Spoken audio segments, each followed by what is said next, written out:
my goodness, we are back after a couple of interesting one-shots for sure that may or may not impact the storyline that you guys are currently following as your other characters. Yeah. Hard to know until you find out. But where we last left off, originally, the team managed to successfully exfiltrate Karina, the person that other Karina was looking for, which, boy, that's never going to get old.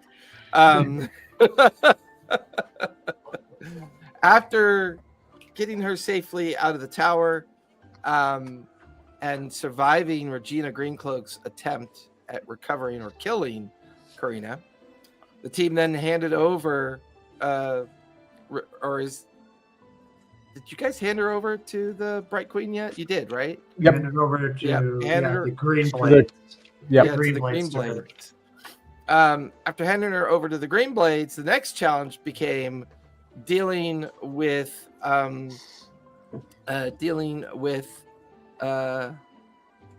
let me pull his name up. Lord Callian. Lord Callian seems to be connected to Karina and the reason why she was kept out at the Bastion within the Hellcatch. And we actually learned a few things from this. One, he seems to be fearful of her presence and thinks it's very important that she be dealt with.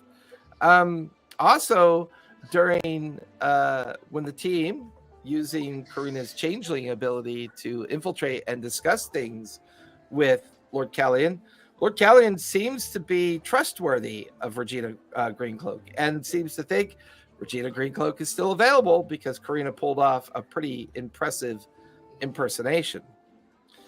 However, the team took some time to do some work within the city and also discuss the implications of Jaman Saord's meeting or speech to the Chandei Quorum Council Chamber on a new united Marquet led by Ankarel.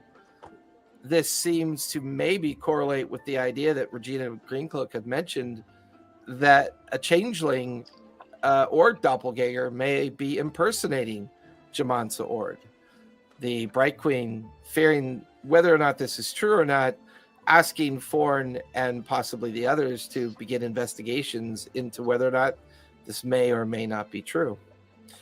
This prompted some other activities within the city during your guys' downtime, but probably of the activities that occurred with Professor Jabaltros doing some research, Forn discovering a mysterious burnt out section of a warehouse with some connection to Crimp, and a seemingly, it would seem that Lord Callian has reached out to Forn through his own means and understanding of what happened at the auction house event. Either through investigation or whatever, he had successfully identified Forn as being a part of that, and recognizing his bounty hunter abilities, has reached out and asked him to fulfill a contract for him. And I think that's where we last left off, correct? He wanted to talk about he wanted to talk about a contract. Yep. He had a target for me. Yeah. Yep. With that, we'll say it's now midday or late afternoon. It was middle of the night at that point. Oh yeah, it was late night because you had not gone back to the Prancing Centaur. So, for the brevity of it all, let's say everyone click off a long rest, and you're now either, I think, Forn, you're at a particular location. I think Professor Jabaltros, did you end up going back to the Prancing Centaur, or did you stay and continue working through the night in the academia and the academy? No. I'm still at the library. Okay, still there. I was at the Crystal Shant. No, I am reading through everything I can, and last time I got like a history of Rimness. That's like, okay, that's fascinating. I'm going to talk to me. Inyo, come. Come. So, and I was staying at the Spark was the name of the You're tavern. at the Spark. And I think we also what's his name wanted to meet Forn, and I believe they were gonna meet either that night or in the morning. And I wanted to meet soon. Dodge because I don't like that she's still in that city. They could come down at any moment. It's a bad idea. And the real Karina was trying to get a date with me. That is a note I have. Yes, that's right. She was super flirty with Eritrea. Yeah. Yes. Super flirty. Okay. This is turning into a rom-com. We're abandoning. One of those Hallmark movies. So true. And Melody is insisting that she's not interested, but everybody's getting a vibe. This is possible love triangle. Slowly turning into a rom-com, and everybody's the drunk friend who's like, "Go get him already."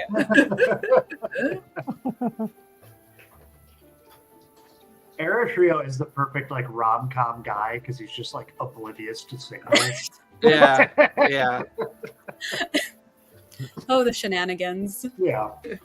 Wait. You're playing me?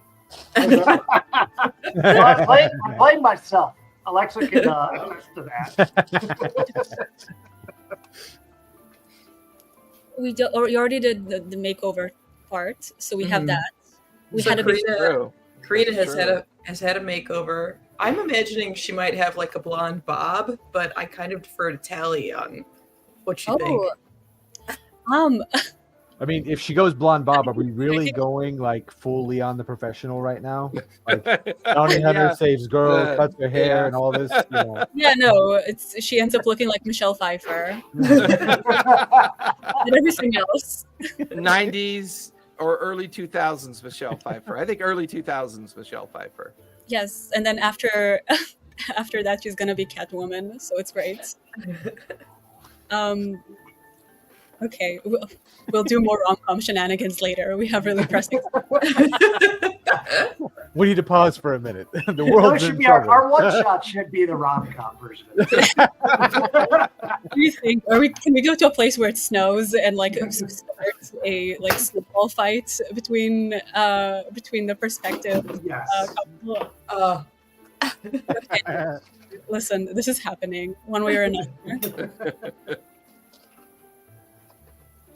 So we'll say it's the following morning. Everyone is kind of just doing their early morning activities. Bleary-eyed Jalbatros is wondering why his stupid god won't talk to him and kind of shaking his fist at the sky and at the books. Nothing's helping me! Curse you, Rivnus! Funny man. Lightning bolt just strikes the desk 3 feet Yeah. away from me. You gotta change that mount to an emu now. You know. So I I want to believe get disemboweled by that thing.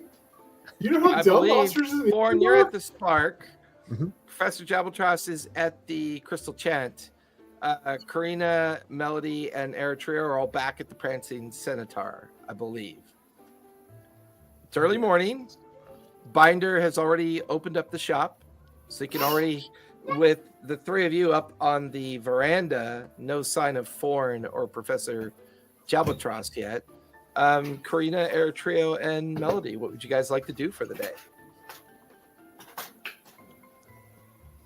Karina is going to start looking at exit strategies for the real Karina and send a message to the maid that she was in contact with, Marina, and tell her and ask her, like, does she feel like the family is safe, and like if there is anything happening that could be a state.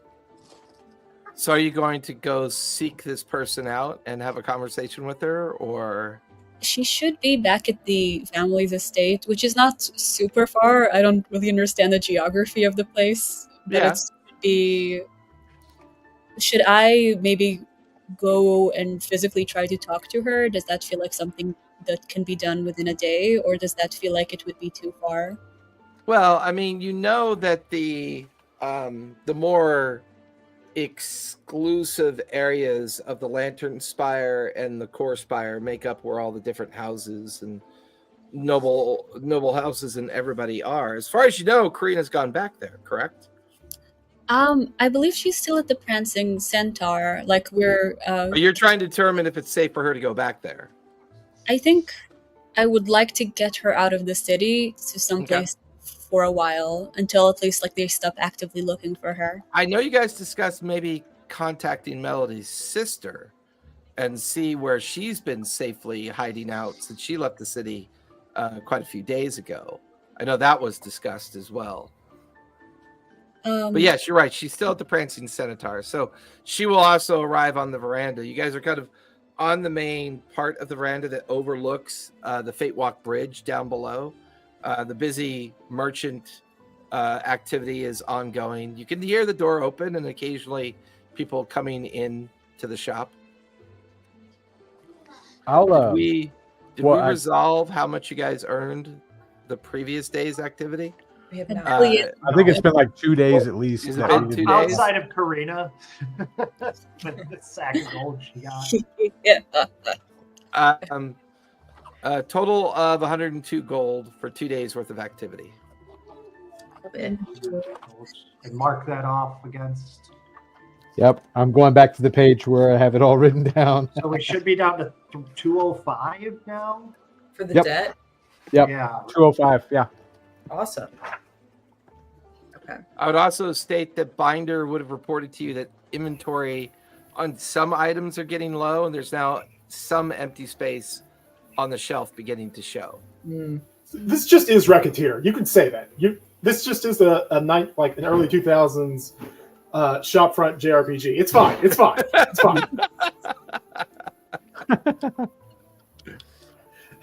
Well, when Forn's gonna take up Kalian on his offer to meet to discuss a target, but before he goes to meet him, like I would send a message to I think Karina still has a token, or is it Eritrea or Karina that has the token? I think Eritrea has the token. I think. Yeah, that's right. Because I talked to Jabatros and Eritrea last time, so I'll message Eritrea. I'll send him the message through the token, and just tell him offered for a meeting with Kalian. I'm gonna take that up. Didn't return last night. Word that may have been tailed.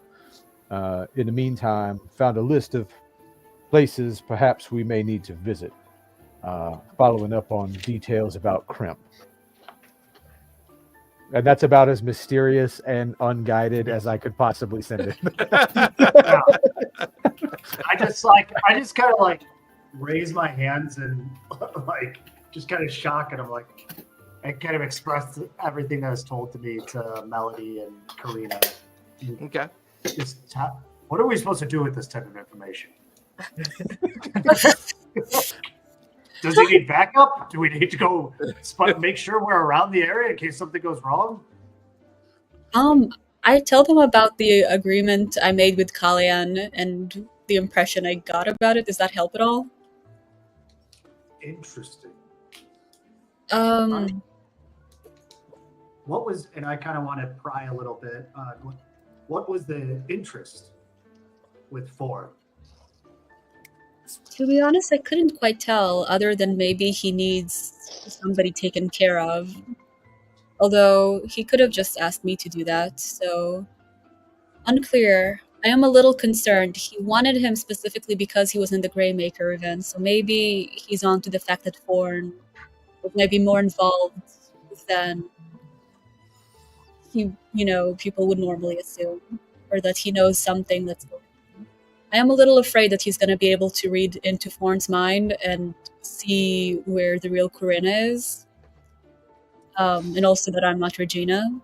So I think after this, I'm going to stop making contact with him, and I think I'm going to have to figure out A, where Regina has went in a way that would not make him look in our direction, and B, how to get Karina out of here, because so long as they're actively looking for her, this is just not a safe enough place for her. Do you think they are still actively looking for her? I mean, you told him she was dead. You gave him her finger. Doesn't feel like enough. I mean, I might be slightly paranoid, but I did spend approximately 10 years scouring the earth for this person. Being pretty sure she's died. We don't really know what conspiracy she's part of. We don't know the amount of magic they're capable of. And so long as we are within Jrusar, they have the capability of just rounding up, their soldiers and coming in here, and then we'd have nowhere to go. So it's probably best to, at the very least, get her out of the city. Different character. This character does not do drugs. I have one character.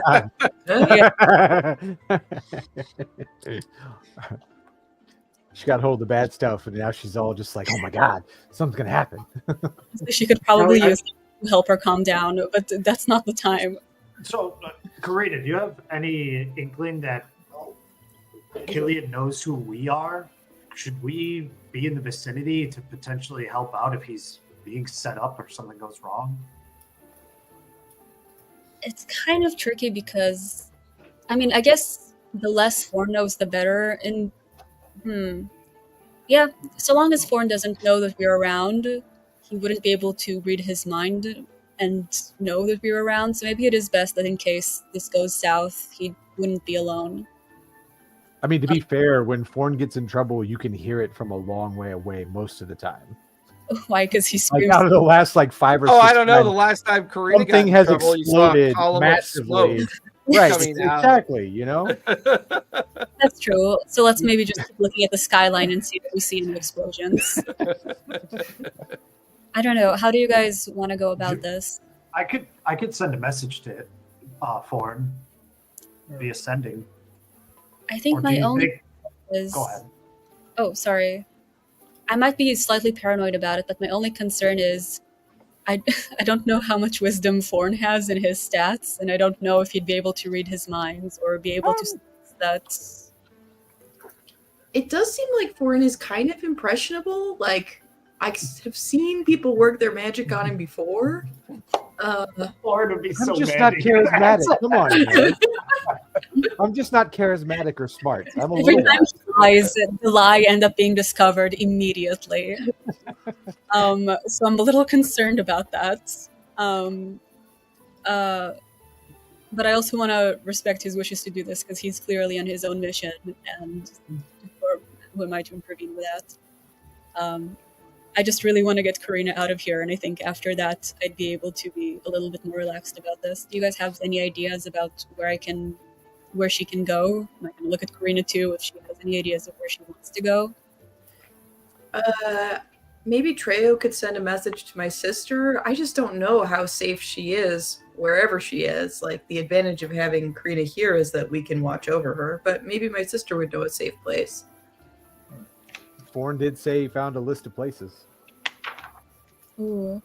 Damn it, we can't let him die now. We have to go help him.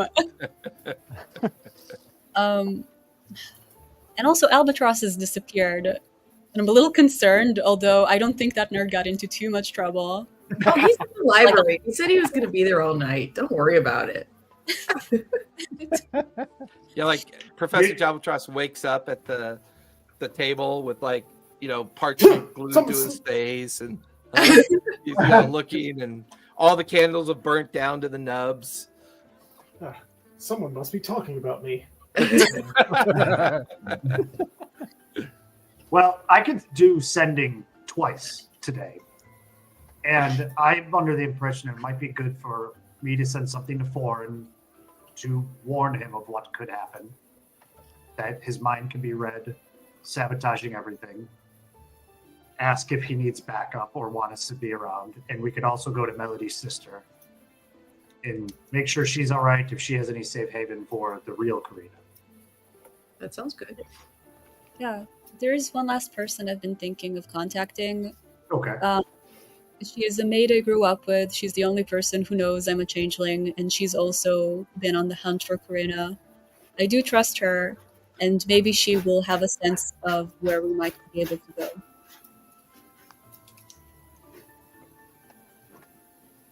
But she hasn't answered my mail for a long time, which is a little concerning and kind of unlike her.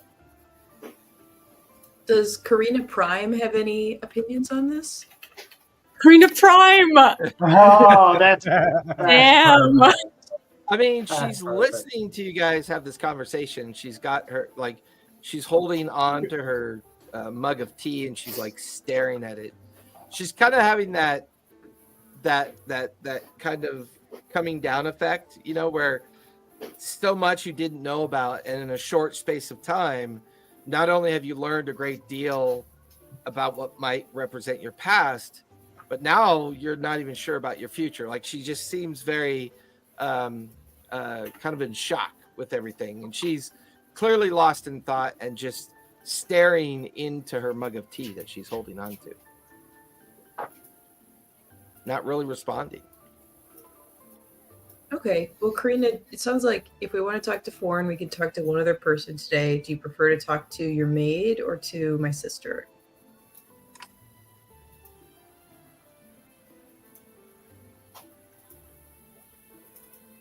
Is that That's Tally's right. Karina or me? I think that's Tally. Right? Oh, I was looking at the other Karina. I'm sorry. Yeah, they both look at Melody at the same time. What? I'm gonna defer to Karina Prime. I guess we should see if Marina's okay and if the family is still okay and everything. I didn't you say that you had recently received a stipend from the family a little while ago? Yeah, they seemed very concerned about the fact that I wasn't in Loomis, which means that they've been in contact with Loomis. I don't know if I can trust them. I love them. They raised me. I do believe that they thought I was you, but I don't know if the actual house is currently compromised, or at the very least under surveillance. If anybody there would be able to navigate it and to possibly tell us whether or not it's safe or where it might be safe, I do think it would probably be Marina. Then you should have an air trio, and she gives now that she's awake after drinking her tea, gives air trio like a big doughy-eyed smile. Have air trio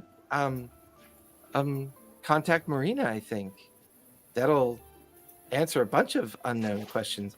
Whatever your friend Ford and Jrusars are up to, I think they'll be fine. They'll find us, I think, when they're ready to. And if Marina can't help, then I think that's all the proof we need. I just need to get out of the city. And I think I trust you guys. If Melody's sister has a place that they can hide me, I would rather be in the company of those that are already hiding, if that makes sense. They're already better at it, I think. But I agree. I think as soon as we know enough by talking to Marina, I should, I think I should leave the city once we know for sure what's going on. Okay. So yeah, when you have a chance, and I'll just kind of give her trio all the information about Marina. All right. So, what should my 25-word message be? Definitely start with I only have 25 words. Which automatically bumps it down to 20? 19.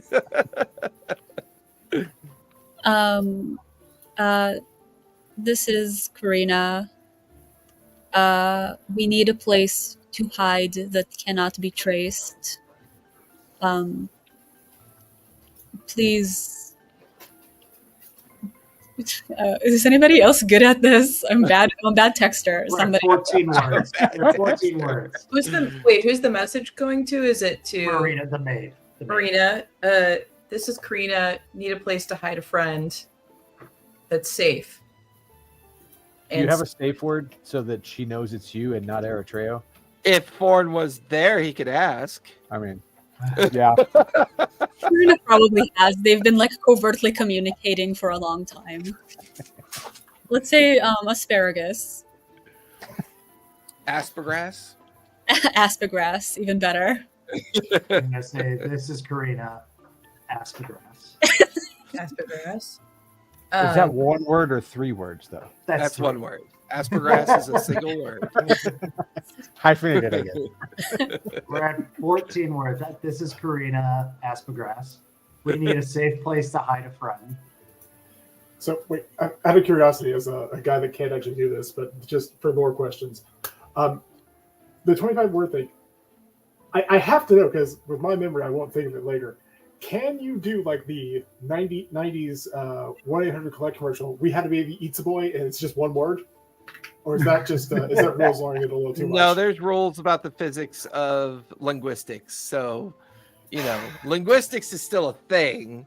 You can't say smush 20 words together and call that a word. The spell will know you're faking it. Well, to be fair, we don't have even to say this is Karina if I'm just saying Aspergrass, because she'll know it's true. Oh, good point. Yeah. So. All right, asparagus. We need somewhere safe and secret to hide a friend. Oh, hey. Here we go. I think my cats are telling me to clean litter boxes. Is that are my parents in contact with Loomis? Is the house safe?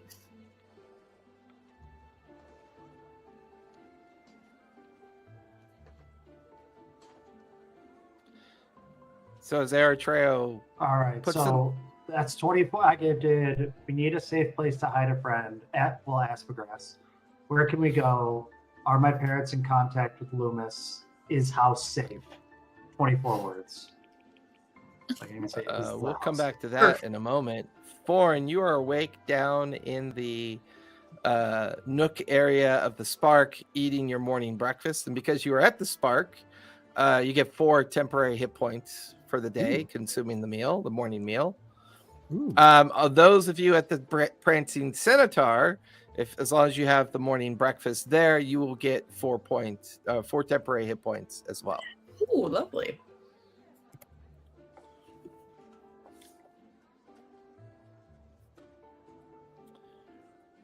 Foreign, what's your passive perception? My passive perception is 18. 18. The door opens, and a very kind of familiar looking person, but trying their best to not look familiar. Lord Callion has kind of arrived at the Spark. I'll like with my foot under the table, kick the other chair out on the other side a little bit and kind of gesture. He kind of sees you, looks around, comes over and sits down across from you. You don't come down to the low country much, do you? I prefer not to leave the chambers if I don't need to, but with the speech that Jamansa Ord gave yesterday, I find myself having to take on certain risks. I see. Unfortunately, I didn't get to hear much of it. I was trying to speak with him before the speech started and was removed from the premises. What were you removed from the premises for? What had you done? So far as I know, try to speak to them. Ord. Jamansa Ord, interesting. The fact that the guards let you get close enough to even try to ask a question is pretty significant. Well, I mean, I was at the barricade. I was at the barrier. They were over there. I was trying to flag them down. I got kind of dumbfounded for a moment, and out I went. Yes, the ruckus caused me to go to the window, and I saw you out front, getting off the ground. You're a bounty hunter, aren't you? I try. That incident with the Greymakers, that was you up on the roof, wasn't it? I was there, yes. You'd have to be a little more specific. Which roof are you speaking at? Because from my vantage point, there were a couple other rooms that had the people on them shattered as well. skylight above the auction house. Okay, now I need more clarification. Was it before or after the shatter? Because before the shatter, I assure you I wasn't there. Interesting. So, why were you there? Well, I'd heard about some fancy tinkering items that was supposed to make you better at building stuff. And, I got these fancy guns here, but I can't really do much with them. I want to make them a little better. So I was trying to stake out the place and perhaps find out who's going to purchase said fancy tinker kit and try to get my hands on that and relieve them of it. Is that deception or persuasion, do you think? Probably deception, because you were on Overwatch specifically because your friends were inside. I was, so, right. Although there was truth in it, right? Well, like pieces probably of more truth. deception, though. It was easily more deception, yeah, for sure. Yeah. Yep. That's a 21. 21. 16 plus 5. Give me a wisdom save, if you would, please. Oh boy. Oh, that wasn't terrible. It's still not gonna be great, but it's not terrible. 14. 14. Interesting. I rolled it well. I'm wondering.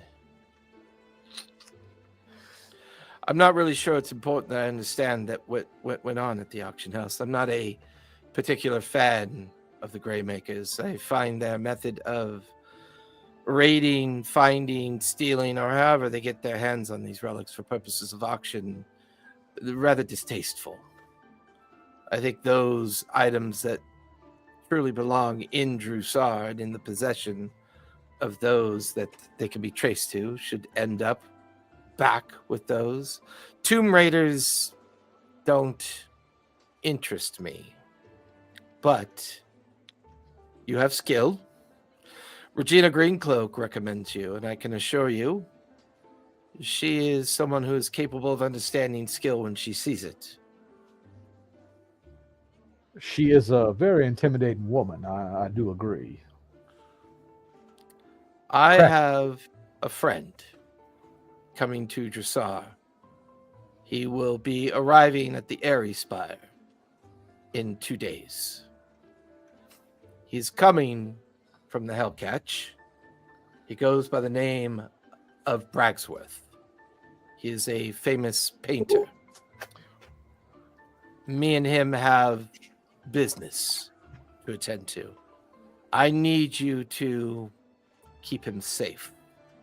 Make sure that he is not harassed, inconvenienced, or shall I dare say, a target of murder.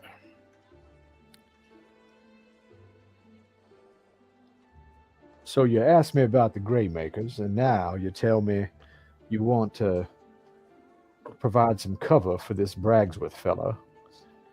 Yes, I believe he is in league with the Greymakers, but I think once he's safely in my office and he has to hear what I have to tell him, he will no longer be in league with the Greymakers. I I understand. just need you to keep him alive long enough for me to have this conversation. Can't miss the chap. He's a tiefling, very tall, dark green skin, and a very flamboyant fella who eagerly likes to drink, paint pictures of naked bodies, gamble, and generally party at his leisure. Very difficult person to keep on an itinerary, if you get my meaning. I know the type. May or may not have met a few. May or may not have killed a couple. But for the purposes of a cover story, your arrival there will be in the personal request of my office. He slides over a metal and leather fob that you can hang off your belt that is the personal access of the Chandei Quorum. It's got Lord Callion's office sigil on it. This should allow you to deal with any concerns or considerations of the Wardens. I understand. And I reach in my pocket and pull out one of my braided talismans. He already has one, but I reach out and pull another one and hand it Yeah. off. Yeah, because he doesn't know he has one. And this, so I can communicate with you. Of course. I understand. Quite a interesting magical device it is. It's part of your form or part of the magic of your own personal ability. I don't rightly know, but it happens when it happens.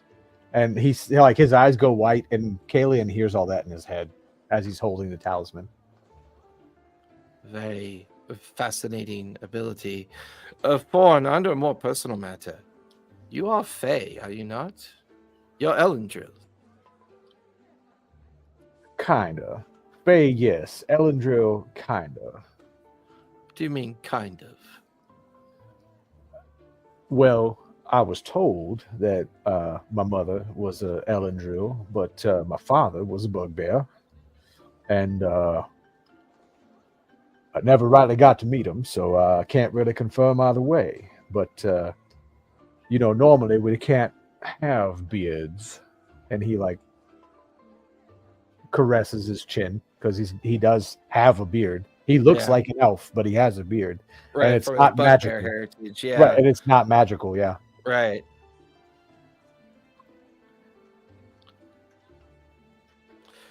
Vaughn, let me be blunt. Protecting Bragsworth is important to me. He slides over a small leather satchel of coin of 500 gold up front. Deliver him to my office alive and keep him protected until the end of our meeting, and the remaining 500 gold will be yours. Don't fuck this up. I can assure you, you do not want to cross me. Understood.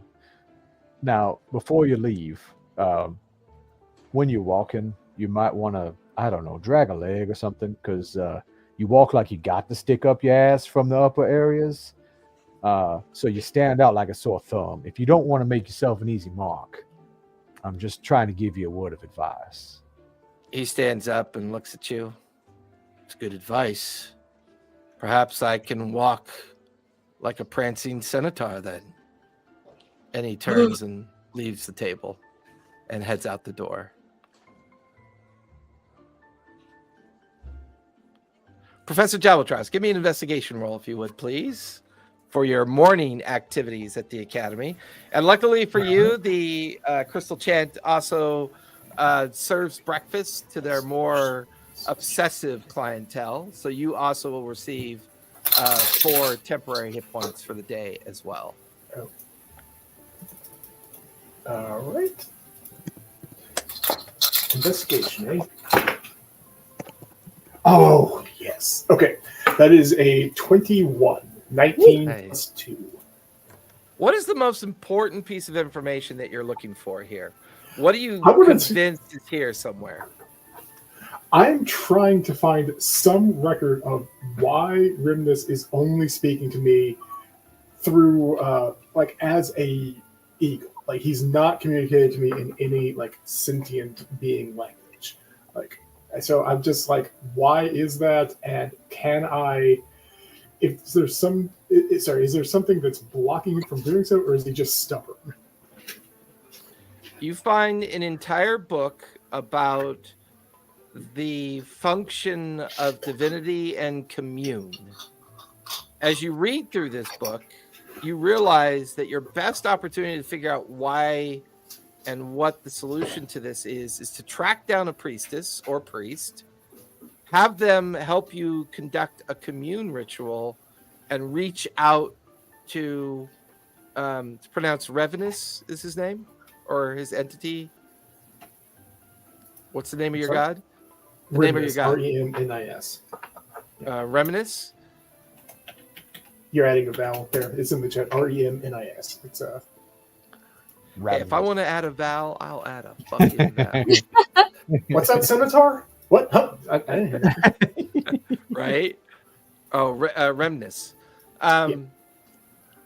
You feel like your best hope at this point, especially after some conversations that you've seen with Eritrea and Eritrio's experience with his tie into the divinity.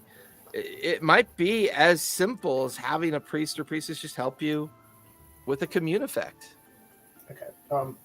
Do I get the sense that I need to seek out any particular priest or priestess, like any particular temple or something? Like, I can't imagine there's a lot of giant evil worshiping. Well, does your relationship with Remus feel like one that's based on a particular philosophy or culture, or is he supposed to be good? Are they supposed to be good? How do they represent, or how do they fit into your culture from Professor Jabaltros's perspective? As far as he can tell, like for metagame reasons, like he doesn't. Hi, Radar. Sorry, gotta show off new kitty. Oh, look at that look! Radar. That look it just gave us was like, Goodness. fuck you. Those eyes were like, fuck you. He's gonna pop that power button. He's going to. He's gonna. Yep. And then. Oh shit! She could too. My dog literally. My childhood dog literally did that. But gonna hit the escape key. But for backstory reasons, he personally has almost no connection. Like as far as he can tell, he basically kind of opened himself up. Like after he went through all of his options to try to get the portal working, it's like, you know, kind of like anyone out there, whatever you can do. And Rimdus just kind of pitched him a thing, and he kind of noticed he had some new abilities and felt really, really driven to do normal paladin. He was already kind of doing that. He's a professor. He's very morally upstanding. He's actually being driven to do more neutral stuff because he's very law-abiding, but already is in service to a neutral god. I think either the Raven Queen, Bahamut, Saloon, the more kind of culturally driven divinities, maybe definitely ones that you could seek out for guidance on this. You guys do have a connection with the Wild Mother as well. I believe Hoofmere. That was going to do a next thing. The cleric who has introduced themselves and has kind of a relationship with Eritrea, I believe, since they keep sharing like little spiritual nuggets of, you know, thoughts and questions, and seem to have like those kind of quintessential, two priestly people sitting at the table of a coffee shop trying to figure out whose interpretation of a god is more successful than the other kind of vibe from time to time. And is currently in the process of building and establishing the first Wild Mother temple down in the lower sections of the Airy Spire. That might be a good opportunity for you to have the conversation. But the book tells you definitely want to bring an object of faith as part of the commune attempt. Okay. So I do have that, and it's essentially like a tie tack or a pin that I wear that's in the shape of a giant eagle that you just kind of happen to have. So, okay, I will absolutely do that.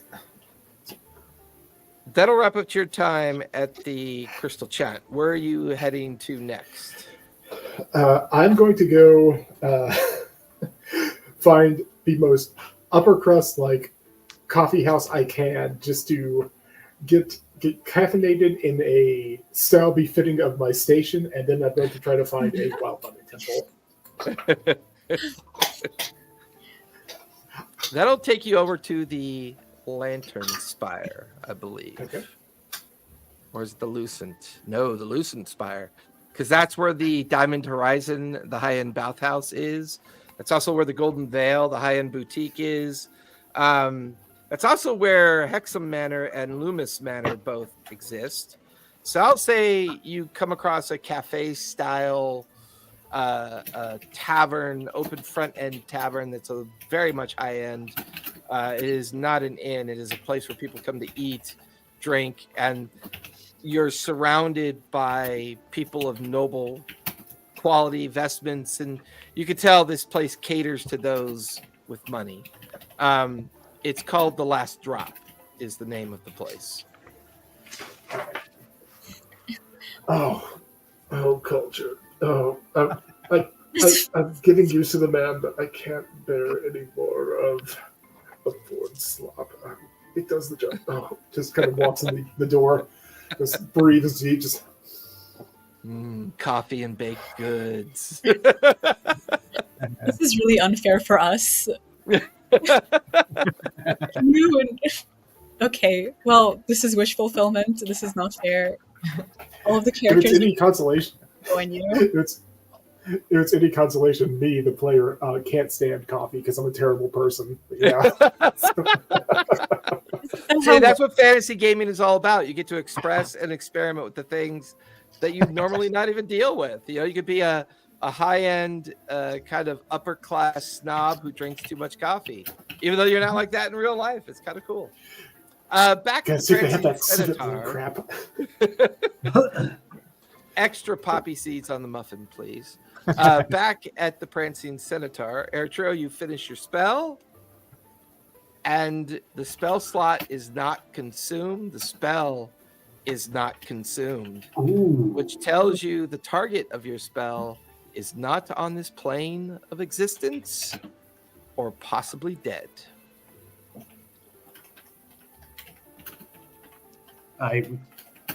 Karina, unfortunately, doesn't seem like we were able to contact Marina. Why? It got rejected. Let's just say there was no dial tone. Is that how you're telling me my lifelong friend is dead? She may have flipped her phone over and put it on D&D status. I don't know. She's currently in airplane mode, apparently. It's currently in airship mode. Yeah, airship mode.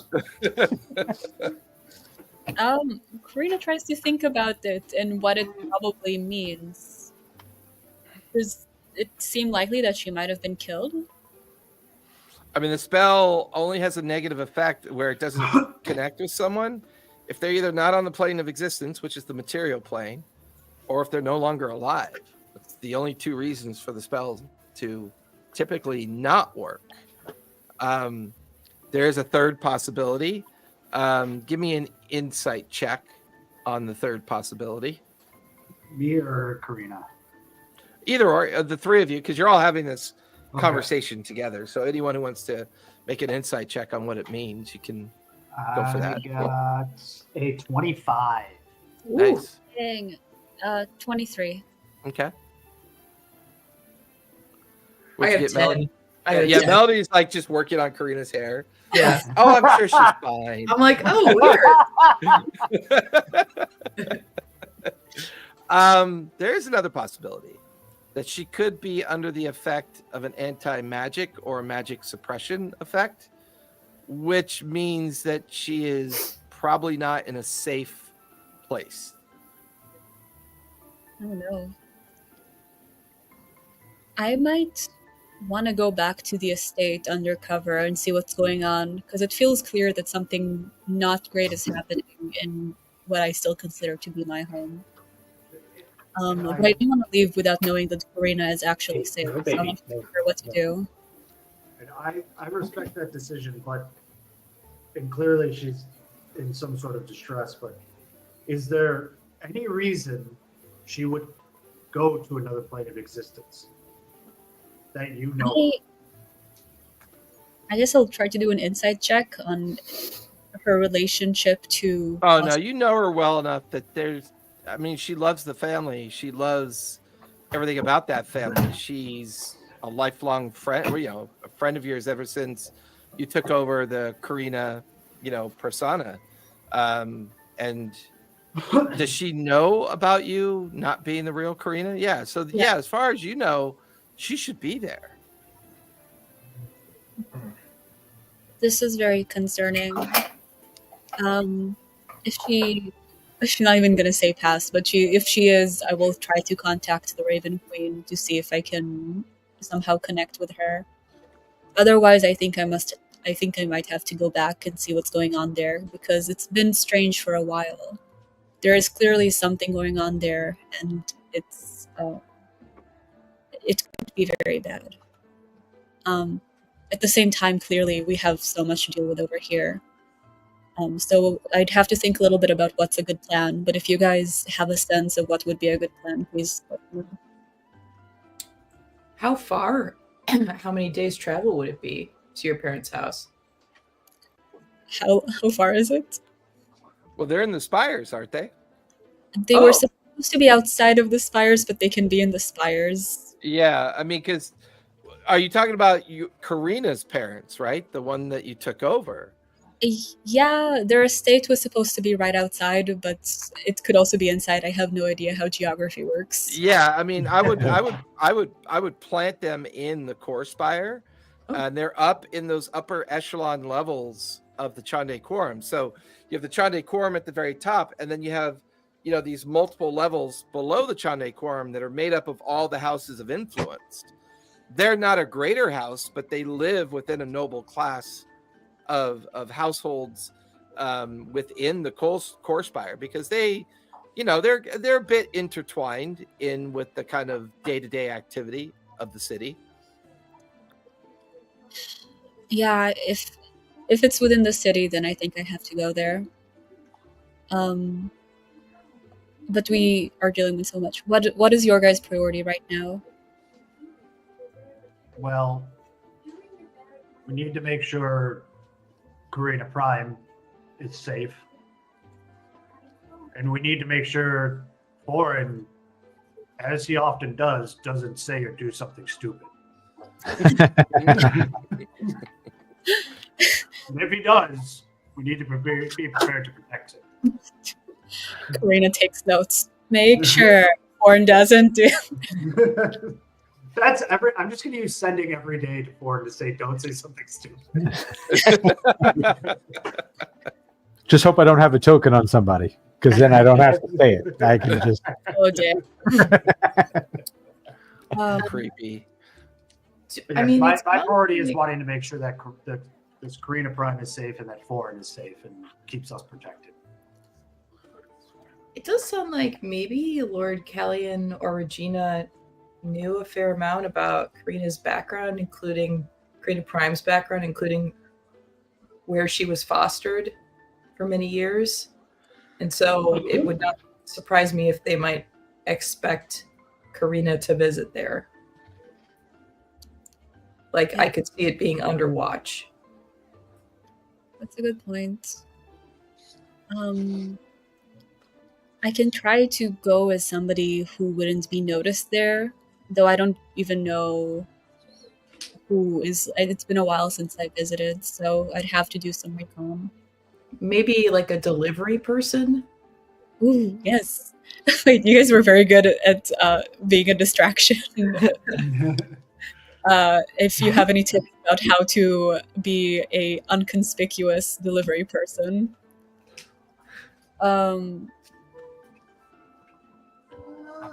Sorry, I'm trying to think. Okay, this is a lot to think about. I need some time. Meanwhile, does anybody have any good ideas of where Karina might be able to hide that is like a viable location?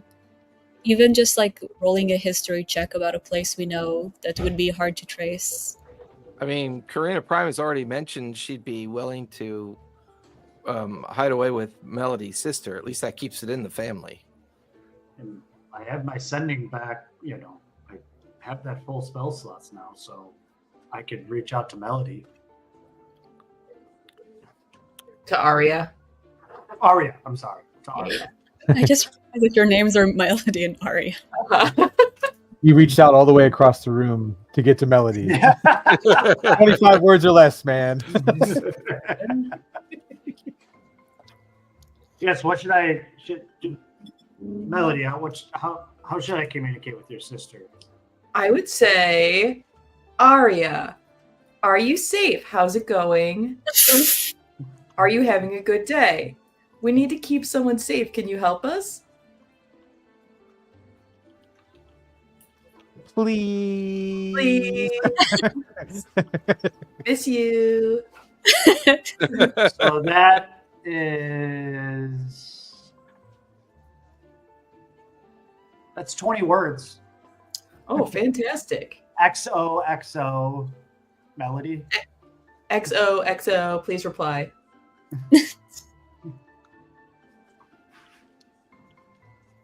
Okay. A few moments go And by. it come through an Eritreo's voice. Yeah, like a few moments go by, like Eritrea, you hear her response. Eritrea, great to hear from you. Fine, we're all doing great.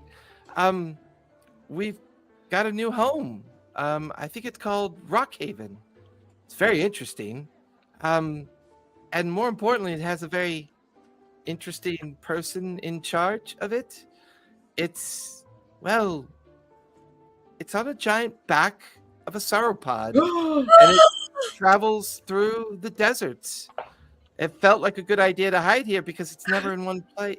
And then, like, the 25th word kicks off. It's perfect. It's all together. You guys didn't catch it at Rockhaven. I'm disappointed. I wasn't sure if it was one of the good You had to get locations. all the way to the sauropod part before you got it. Gosh. So, y'all just missed this because it's not normal, but I got up to remove Houdini from my desktop, and apparently Radar had used the, I'm going to say, second and a half that I was out of my chair to hop up and try to kill herself by just being there while I sat down, or just like claiming the seat. She's fine. She's fine. I didn't sit up. It was just, oh God, what the fuck? So that's what Almost. that flinch was. If anybody caught that. Almost pancake kitty. Yeah. Yeah, she's like 25 pounds. That's a smushed cake kitty. So she's almost 15 pounds, rather.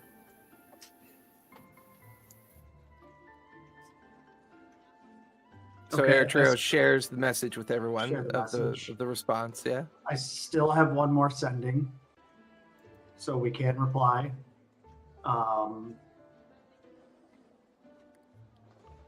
Because in typical Ariana fashion, she, was kind of like you, Melody. She just was so excited to hear from, Eritrea that she kind of forgot that it was a sending spell. And she just kind of went, "Oh yeah, we're doing great. We're on Rockhaven, having a great old time," and blah blah blah, and like ran out of words before she could say anything else. For all you know, she's still talking. Yeah, I send another message and it picks up mid-sentence from Yeah. like 2 minutes later, she's still going. If you want to send another message, we could say, so cool. How do we get our friend there? Is there a teleportation circle? Like, what should we do? Like, how can you? And then however many words we have to be like, just how Yeah. do we get there? Yeah, that's fair. The reply comes, "Oh, sorry. Yeah, I've got new friends here. I think that can help. I'll see if their airship is available, and I'll send them to come and pick up your friend who needs help. When you get a chance, maybe send us more information about who they are, and then we can." And then it cuts off at 25 words. Ah. That Oh my sounds god, guys, my sister has an Cool. airship. Well, it's more about her friends have an airship. My sister has an airship. That's so cool.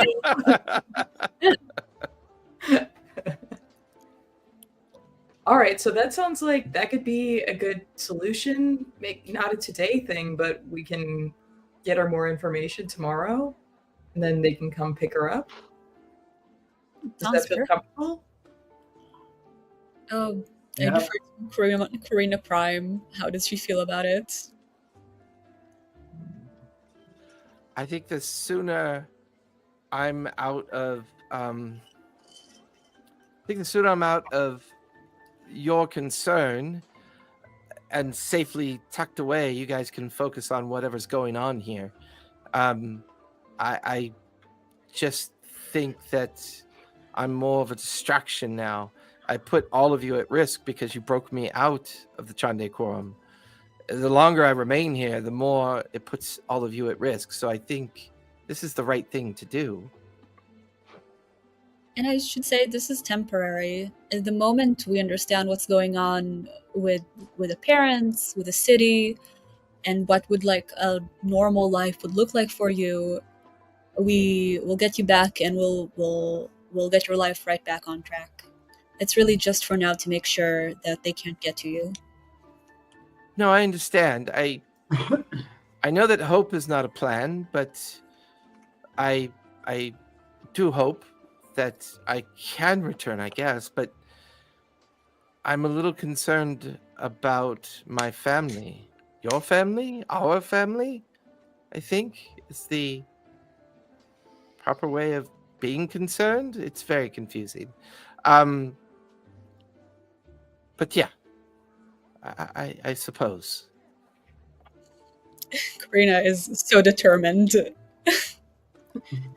And she's gonna look to see if she can find any kind of sending stones or anything like that, so they'd be able to communicate regularly.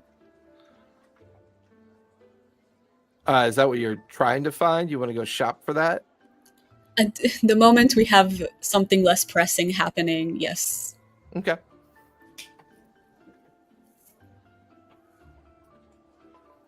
Do you want to go check out your parents' house first, or do you want to do the? Is that like lower priority? Do we have a sense of when the airship will be here? Nope. Well, it sounds like they might not even send it until we send more information. So it might be a little bit of time. Could be a couple days.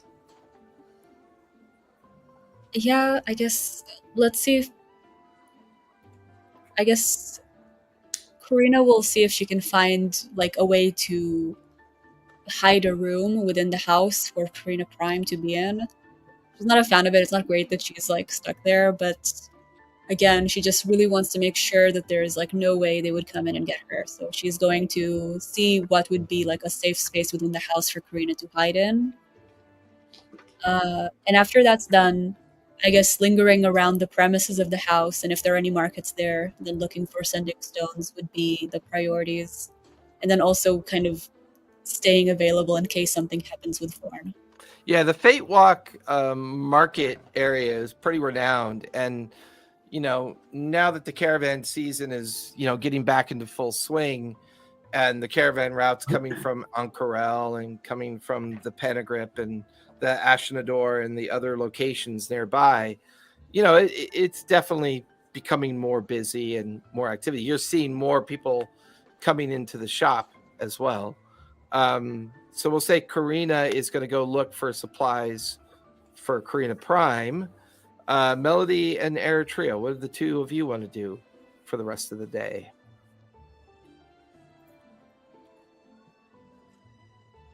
I think it's been a little while since I've been at Suni's temple, and I think Melody would like to head down to the temple and kind of lounge around elegantly and play her lyre and try and eavesdrop on people and just try and like either collect some social capital or get some gossip. I love it. Is Karina Prime still at the Prancing Centaur? Yep, she's like Karina pretty much keeps her stashed away in her room, as the only safe place that she has, and kind of does the whole mama bird thing with the setting the tripwires and making sure that no one could get at her. She's Chewing definitely all the being food and overprotective. spitting it But out and then putting it in her mouth. I would say Melody takes off to go to the Suni temple, and then Karina takes off to go to the Fate Walk Bridge markets, leaving both you and Karina Prime kind of at the Prancing Centaur for now.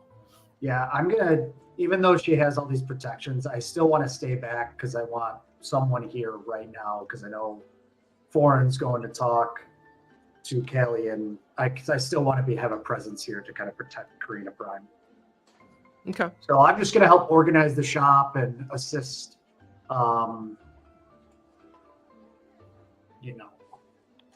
Binder, yes. Okay. Assist Binder and, kind of ask him if he knows of any other places we could start restocking these shelves and,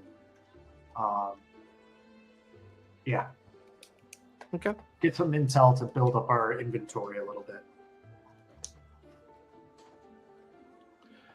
Foreign, where are you heading off to next? First, I don't trust Kalian at all. So, Bourne is going to cast Detect Magic on the. I mean, I'm going to cast Detect Magic, but specifically focusing on the talisman that he gave me. Okay. To try and see if there's anything more than just the little metal insignia itself, or if there's something else going on with it. And if that hits the bag of gold too, it hits the bag of gold too. Okay. I would say the very first thing that you pick up on is that amongst those gold coins, there is one gold coin that you discover that has a location spell effect on it, which would give away your location if you were ever scryed upon. I'm going to fish that one out of the bag and pay with it at the end. Okay. You also get the feeling that the talisman does have a magical effect. It's essentially a charm. Once per day, you can use the charm effect of the identification fob that he gave you. Well, that'll come in handy. So I kind of flick the tainted coin, like flip it over toward to the guy. Thank you for the service. It's a nice room, and the information as well. Tip my hat and step out the door, and I'm going to head back towards the Prancing Centaur now. Okay. While I'm on one of the gondolas, I'm going to burn the old talisman that was given to Kalian, which will give me a minute of seeing and hearing from the talisman. So you're burning that one now, so you can see if he's meeting with anyone at that point in time. If there's anything else, and that lasts for up to a minute. Yeah, it's 1 minute to see and hear from the talisman. Yeah, and that's the old, not the one I just gave him, but the one that Regina had, the stuff that Regina had passed off. Okay.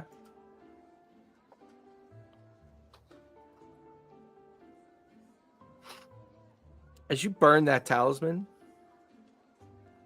can you see and hear, or just see, or just hear? See and hear, yeah, from the talisman.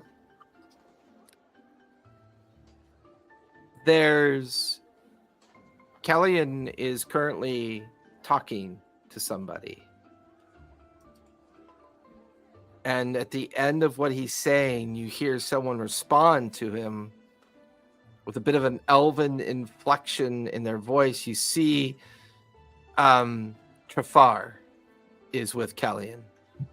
And they seem to be having a conversation about concerns related to Jamansa Ord. And then the trinket burns away and the connection is severed after the minute. What are you up to? So I'll continue my way back to the Prancing Centaur. I'll drop off when we get there. I'll drop off some of the stuff I've picked up. Okay. I assume they can prestidigitate this bag into something to sell, but I think we'd picked up like random, like just dagger stored stuff, little one-off small things though. Yeah. Nothing overly expensive. Yeah. As you return to the Prancing Centaur, you find Eritrea, Binder, down in the main floor. The shop is open. There's numerous customers inside. And Eritrea, you see Forn come in to the Prancing Centaur. I'm in one piece. Yes, I'm not shocked, but I'm definitely happy right now. Definitely That's pleased. probably the worst lie you've ever told, but So, I appreciate it. What did you give away about us to Kalian? I didn't intend to give away anything about us to Kalian, frankly. I told him, he asked about the Greymaker's auction of all things. Told him that he asked if I was on the roof. of the Greymakers, and I told him actually no. Well, I, how many people were on what roof, because I saw quite a few people on roofs, and yes, I was on a roof, and eventually I was on the Greymaker roof, but not before the action happened. And he seemed a little confused at first, but didn't really pursue that any further. He did give me a task, though. I thought he was going to have me kill somebody, but apparently he wants me to protect somebody. So, and that somebody means a lot to our investigations thus far. You remember that painting that we incidentally destroyed, Yes. but supposedly had a Fey pocket. Bragsworth is apparently coming to Jrusar in a couple of days, and I've been tasked with keeping him alive until he can meet with Kalian. To be honest, I don't have a great feeling about what Kalian intends with Bragsworth, because Kalian seems to be a man that likes to hoard wealth and power. And if he can get his hands on Bragsworth, that painting was incredible. If he gets his hands on Bragsworth, that is significant power. I haven't rightly worked out what I think I want to do with this information yet, but other than pass it off to you, and of course the rest of the group whenever they show back up. Speaking of, where is everybody? Well, so kind of had a lot going on over here. Melody's off kind of socializing as she does, because that's her form of coping with stressful messages. Karina, For some reason, Melody, your ears are burning. Karina, if I'm not mistaken, went back to her, I will say, adopted family's estate, because we attempted to contact them and my sending spell failed. Hey, And she's also gone shopping for She's also supplies for Yes. to stash Karina with Melody's sister. Yes, and we were able to get in contact with Arya, Melody's sister, who is living on the back of a sauropod, a new home called Rocket, and she's going to send an airship here to help with Karina Prime. By the way, we're calling the real Karina Prime now. Just so you're aware. oh, all right. Just sorry. There's a lot to catch you up on right now. So you said Karina was going to go back to her estate. I believe so, correct? To her family or to House Loomis? Do you remember? To her family. To her family. To her family. All right. Well, look, I gave her a talisman before. She was going to hand it off to her friend, and she gave it to somebody, but I don't know who. I asked her before if she wanted me to burn it yet, but that hadn't happened so far. And, well, everything else happened, I should say. So at this point, I don't know who may have that talisman, but if you're concerned about her, I could try to burn it now and see what we learn. I actually think that's a good idea. Binder, can you watch the shop, please? We're gonna go have a meeting, and I'll head up to the common room. Okay. And then I'll thumb back through to figure out which person we gave that talisman to. It was gonna be to her teacher, her professor, right? And it wound up being the other. You're muted, Karina. But it wound up being the other person. It was to Talion. Talion. Yep. That's similar to my name and therefore throws me very much off. Yes. Yeah. And who is Talion again? She was my mentor. When we asked Regina about her, she said she was killed. That's right. Talion. Yikes. Why would you kill the one character that's named like me? It was an honorific. It saved you from being dead. Right? So you're burning the talisman that was on Talion? Is that Yes. what you're doing? Yeah. Okay. And that gives you a minute of It's- being able to hear and see. Hear and see from the talisman. Yeah. I'm worried it's just gonna be like bones. Still something What's to the hear. And see. effect if the talisman was inadvertently destroyed? Would you recognize its destruction? I would Or would imagine your- I just couldn't. I would imagine I couldn't connect to it. That's the feeling you get. You have no ability to connect with it. Well, that's odd. That's never happened before. Well, not without happening on purpose. Tally's got frozen smile face. I love it when the camera does that. I tried to connect and nothing. I know I haven't connected to it before, so that's quite odd. I'm not sure what exactly is going on there, but the talisman's gone. I assume. Do you think someone could have known what it was and destroyed it, or If I recall, it was just a tooth. So Yeah. It was odd to begin with, but why someone would just randomly destroy a tooth, outside of, I'm weird. I know. well, can magic be detected on it? I don't know, actually. I never If tried. you cast detect magic on your tokens, they would give off the school of magic that they use. Yeah. Well, they're an innate ability, though, so that's why I wouldn't know if it would... Well, but it's a if it magical. would trigger as being something magical, but what the ability was, would be hard to narrow down. Well, it's divinity. It's divination because you could use it for communication and connection. So it would pop up as divination magical Okay. effect is what it would pop up as. Well, either she died in some sort of explosion, which isn't uncommon around here, and or someone was suspicious, checked her with some magic, and destroyed the talisman. Right.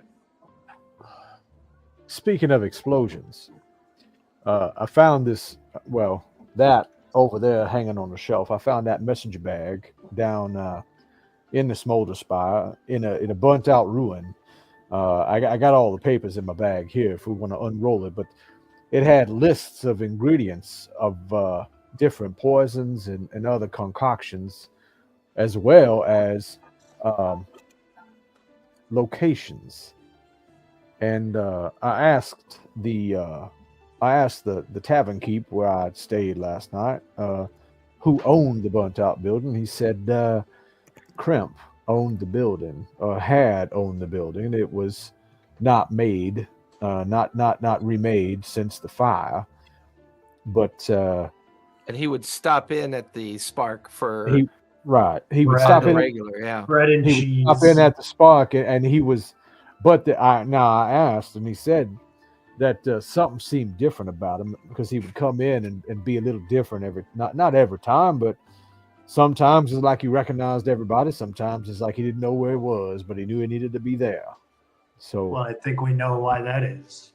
right, it was just confirming my fear that there are multiple crimps active in the city right now. What did I miss? The token was destroyed. Oh no. So it didn't react to anything. So it could be they're dead and gone. Could be they detected it and destroyed it. We don't know. As far as you know, Talion Loomis is now untraceable. Mm-hmm. Unless, of course, you try to send to her. Can't do that because Melody took her sweet time and her sister with the caught up. Or we Man, could, if someone has Ryan, Scry. you are a brave player. Brave player.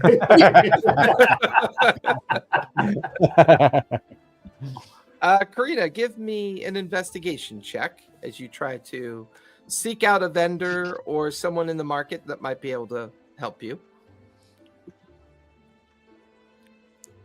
12.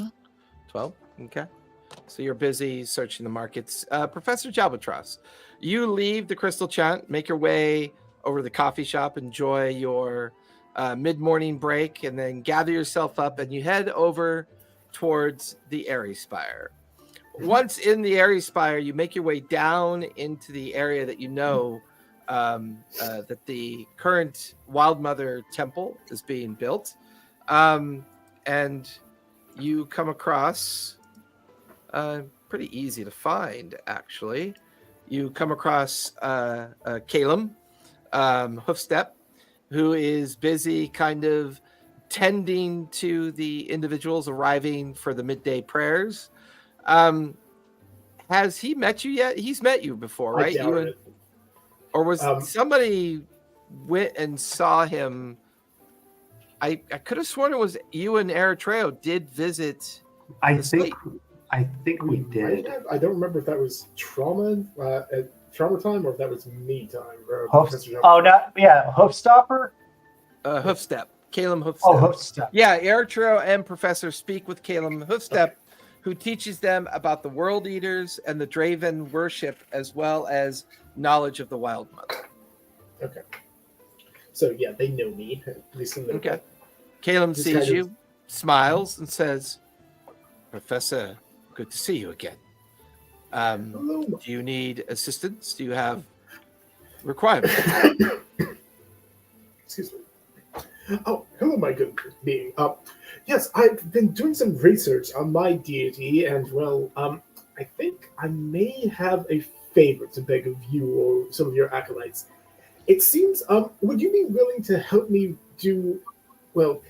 commune with them? I'm not an overly religious bird. I don't really know how this works, and I think that might be why, at least from what I've been reading, what I've been studying, that may be why he's not willing or able to communicate with me directly. It is either I haven't fulfilled something or he's just physically unable at the moment.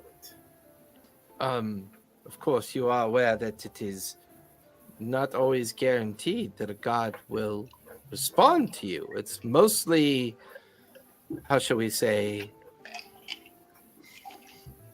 faith is a thing of hoping the gods listen. They have been known from time to time to share their wit and their advice through signs and other ways of communicating with us mere mortals. You make it sound as if every time you pick up the communication there, you're expecting them to respond back to you. It's not so much that. It's they respond to me when they do respond, they respond in Eagle. I don't speak that. I'm aware that they've instilled a purpose in me. They've blessed me with a holy symbol. I'm just gonna show my little necklace tie tack thing. It's like, as far as I was kind of drafted into this paladin occupation, rather Drafted suddenly. into faith. I was drafted being a paladin. Yes, actually, yeah. I'm an academic. It did not come naturally. I'm not entirely sure. I think I'm doing what Rimnus wants. A lot of this is kind of images that they popped into my head once I kind of sighed despondently and begged any gods that were listening for assistance. And yes, then I've So seen to get this understood, you were in a difficulty of your life at a moment in your time. You called out to anyone that would listen. Yes. And this was the god that responded to you, this Remus. Yes. And how exactly did they respond? Well, I heard a giant. Well, I'll be honest. A lot of what we are conditioned to believe in Eagle Call it's not. I think he may have started this. It sounded like a very, very loud eagle, who may or may not have been a red-tailed hawk, screeching overhead. Nothing in the sky, completely clear. Just kind of. Oh, it's like I would know. A giant golden feather dropped in front of me, and well, I had some new abilities and a drive to see things, see oaths fulfilled. And I always was driven to protect my students, other people on adventures. You know, the I don't want to say the inexperienced travelers, people in unusual situations. And Professor, And- what was the traumatic event? What was the occurrence that caused you to reach out to this god? Or I can't get to home. reach out to the gods, and this is the one that responded. Well, I am a professor in Elysium, you know, and the air realm. I cannot get home. The portal gates do not respond to my touch. I have tried. I cannot use them. I am locked out of them. And you believe this god would help you find your way back home. Yes. And because that- you were unable to get home, that was what caused you then to reach out to the gods. And this one particular one, is this a god that's important to your people? It appears he was historically. He, based on again my research, is he was perhaps the inspiration or the precursor to the Sky Father. That is a fairly prominent deity in my culture. He is a god of eagles, which just kind of gestures to himself. But I don't know that he is worshipped to any great extent in Arona and Elysium currently. Again, I'm rather an academic. The gods were always a subject that I accepted, but never had much interest in dealing with. That was for other people that. Do you have a frankly, token by chance? I just hand over my my eagle tie tack. He takes it from you. He casts a quick identify spell on it. Well, if you'll come with me.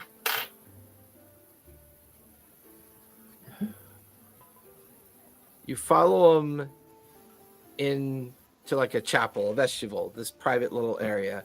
He sits you down across from him. He holds on to the item that you gave him and begins to go in kind of like a transit state.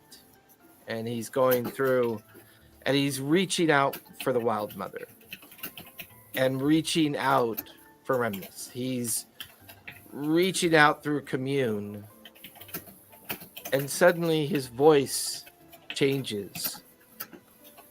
His voice slowly changes into like this very high pitched but steady kind of bird like voice.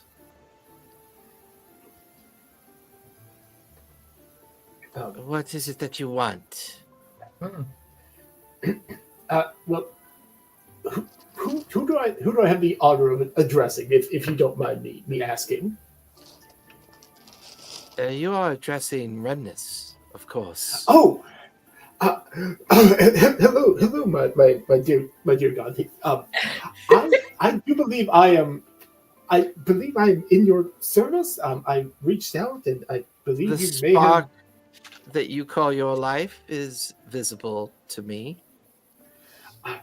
I may have incidentally become one of your paladins a few weeks ago. I do not believe in coincidence or incident. If you are a keeper of my faith, you are a keeper of my faith. Okay. I don't want to sidetrack you. My this is very interesting. God, why do I not have it in my notebooks? This is yes. I wanted to know. I've attempted to commune with you personally on several occasions, and you've always, if you've deigned to respond at all, it's been in Eagle, which I do not understand. I speak a dozen languages, but not that one. Do you Is there a particular understand reason? me now? I do. Now that you're Then you being chilled. speak Eagle.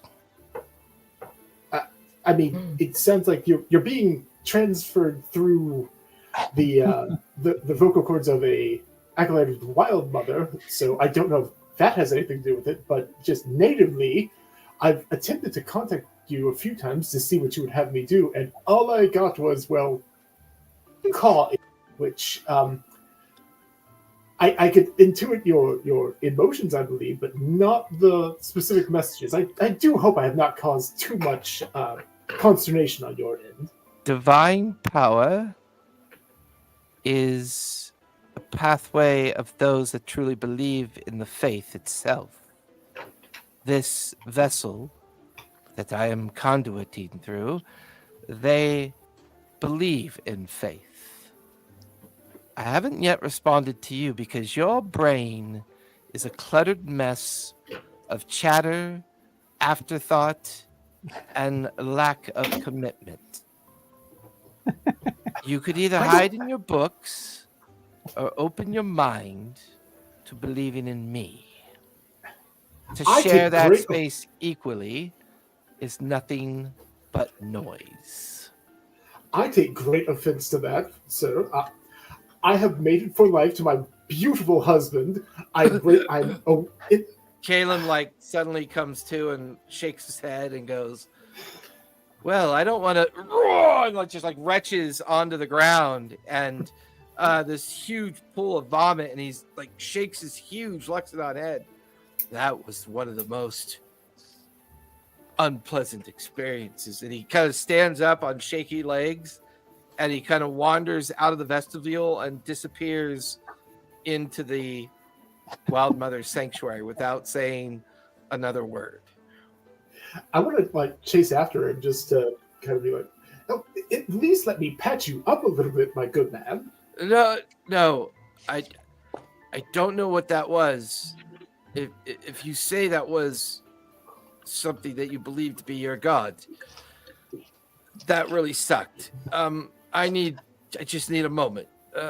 Please. And he kind of wanders over and sits down in a chair at a table. He pours something and he begins to drink it, and you watch as he kind of goes into a very kind of namaste kind of state. He starts to meditate, and he spends the next 10 minutes in meditation, and then he opens his eyes and looks at you. I don't know what that was, but I can assure you it's very rare they truly commune in that way. Normally you can only ask 3 questions and you get very simple responses. That entity spent an eternity in my mind having a conversation with you that is disquieting, concerning, to say the least. So I'm just going to kind of play with my token a little bit. I'm aware he's listening, but is this the kind of thing you think that I should work to absolve? He basically told me it was him or nothing, which frankly doesn't sound like what I would imagine a god who's charged me with protecting travelers and wanderers and being lawful and chaotic. Oh God! Hi, hi, buddy. I think your cat is trying to stop you from breaking your paladin oath right now. Yeah, You are on the way to just crapping all over this oath. Your cat lost the blood and jumped on you. Which cat is that? Possessed by Remnus. This is Houdini. Houdini, that's right. Yeah. But it sounds like, from what I've heard of him, he's a neutral good, possibly a chaotic good aligned god. I'm perhaps a bit more lawful than his normal subjects, but that did not sound like the edict of a neutral or a chaotic god. That sounded a little more stern in heart too. It also doesn't strike me as a good, does like finger and wing quotes reaction to ask me to abandon. It sounds like he wanted me to abandon my family, which that's. I don't. Caleb stands up. Stay here. Wait a moment. He walks down the long hallway of the chapel, of the temple, disappears through a door, comes back holding something. I think you need to experience this yourself. Here is a scroll of commune. Read it and ask your 3 questions and see what happens. I recommend maybe learning a bit more about your relationship with this god and determine whether or not it's something you truly want to move forward with. Alright. So, I don't mean to impose on you. Is there perhaps an area here where I might do that in the company of, experience? That did not look pleasant, what you just went through. I'm not. I will not expose myself or any of my acolytes, priests, or priestesses to whatever the fuck that was. Oh, I'm not asking you to expose themselves to that. I'm asking, should something happen to me, whether or not you'll, forward my remains to the proper authorities or my friends. That's all. I don't want to do this in like a dank hollow. I'd like to have like a thermos by me. Professor, you are a strange person. Mm-hmm. I'm guilty as charged. I'll grant you that. You come here seeking guidance, and I can appreciate that. I have allowed myself to be channeled through a token that you possessed, and it connected me with something that felt very difficult. Dare I say, despondent. I don't know anything about this god that you worship. It is not in my pantheon of understanding. If you choose to do this, I would be remiss in not advising you to make sure that your friends are nearby when you do make this attempt. I appreciate your efforts. Are you sure I can't, just kind of hold my hand up, like lay on hands magic? No, sure? no, I assure you, I'm quite on the road to recovery. Well, good day, Professor. Thank you so much, sir. Of course. And kind of on wobbly legs, kind of wanders off down the long temple hallway. Karina, give me another investigation check as you continue to look through the market to try to find what you're trying to seek. 25. Okay. Nice. Melody, you're heading over to the Temple of Sumi, correct? Mm-hmm. They have a pretty nice garden area that you're able to use as part of your... Are you making any kind of active effort, or are you just looking for a place to kind of relax and are you looking for someone to help you with anything? I think I'm not really looking for someone to help me with anything. I think Melody's goals going in are like, this is a new budding temple, and she wants to kind of aid, like, sort of building this temple by being one of the people here, kind of like creating the ambiance of beauty. And I think she's also, she like wants to make some friends in the city, and she wants to do some eavesdropping. Like, she wants to be more connected. So she's kind of hanging around, just trying to see who cool walks through and what they have to say. While you're kind of wandering the garden and taking in some of the sights of the small temple, it's not a very big temple. It's just getting established and kind of getting organized. As you're looking around and watching different people come through the gardens. You can see a couple of the acolytes kind of harvesting the natural flora of the gardens as part of their kind of process. You hear a familiar voice behind you in the midst of this. Well, wouldn't have expected to see you here, Melody. It's a pleasure to see you. As you recognize Inquisitor Elith standing behind you.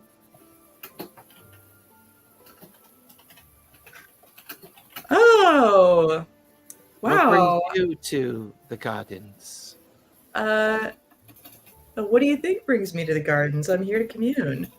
What are you doing here? I like to visit spiritual leaders of Jrusar and have conversations with them. Do you have a moment by chance? Melody's looking around and there are like no excuses for what else she could be doing. So she's Right. yeah, totally. I have a minute. Listen, I know our first encounter might have been a bit intense back at the tavern, but I can assure you that my responsibilities and my job here in Jrusar is to protect the truly faithful. Jrusar is a difficult community of people that seek the joys and pleasures. Well, let's just say I've had to force conversations with people, and that has put me in a bit of a mood. Your journey here and why you're here. Do you find Jrusar a pleasant city? I think Jrusar is very exciting. There are a lot of fun people and a lot of cool things to do. It's a very pretty city. Some of the people are more fun than others, but there's a lot of beauty here. I hate this place. I absolutely hate this place. Everybody enjoys lying. The amount of drinking is enough to send one into an unconscious state for days. All of the temples and churches are either run down or struggling to exist. There seems to be no codified faith here whatsoever. And as an inquisitor sent here by Vasselheim, I'm a bit distraught. I find it difficult on how best to approach these places and these people. They are confusing, to say the least. Have you heard the phrase, you can catch more flies with honey? I have heard colloquialisms such as those, and while I do appreciate the hick-like interpretation of good faith information, these backwater cities just frustrate me. And I guess I'm telling you this because that was my condition of mind that day in the tavern. And you can tell she's struggling. Mm-hmm. I just wanted to apologize and let you know that it was not meant to be personal under any circumstance. And while you seem to possess powers of frivolity and carefreeness and the ability to enjoy your life, I suspect even if you were in a box full of shit, you'd still have that beaming smile, wouldn't you? And I don't know how you do it. This place drains me. If it wasn't for that inspiring speech that I overheard yesterday in the Chandei Quorum, I would have thought nothing here would ever change, but it would appear that Jrusar is under different Thoughts? You liked what you heard from Jamon? In a very unnatural way, I liked it. I normally don't find myself very enthralled in political conversation, but I found it very difficult to not listen to what they had to say. And that feels odd to me. Were you there? I was there. I was out enjoying the festivities, but I heard the speech, and I agree. It was very compelling in a way that I had not expected. And most of those Chandei Quorum people that were involved, I mean, most of them work with some of the worst of the criminal syndicates within Jrusar. I could not believe that they were standing on their feet and cheering this idea that all the different regions of Marquet might unite under Ankarel's banner. That felt so strange to me.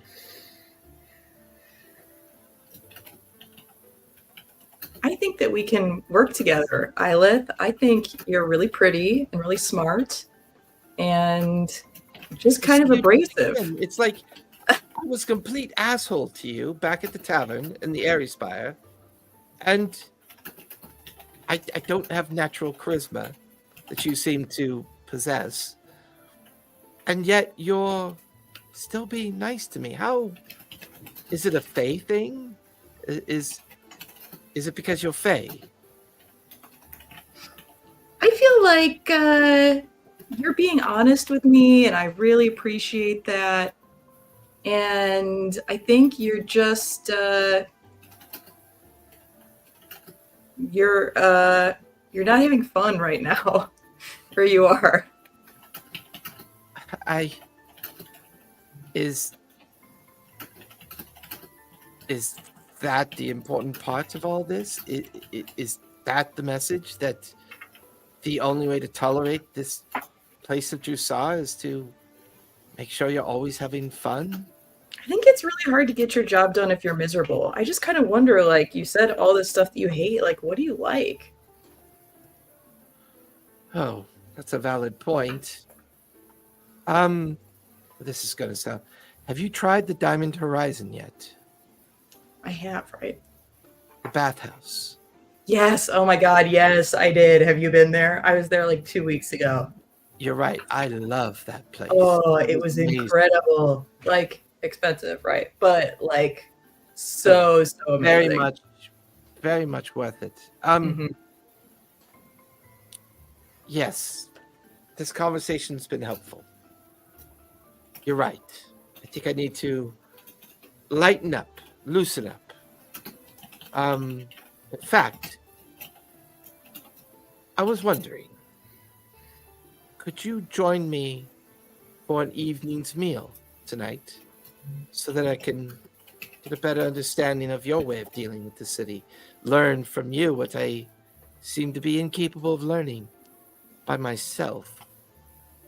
It would at least give me an opportunity to repay the debt of my poor behavior the other day.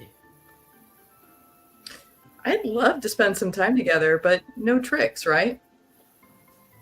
I'm not sure what that means. Can I make an insight check on her to see if, like, I think that she has some plan for me? Yeah, give me an insight check on that.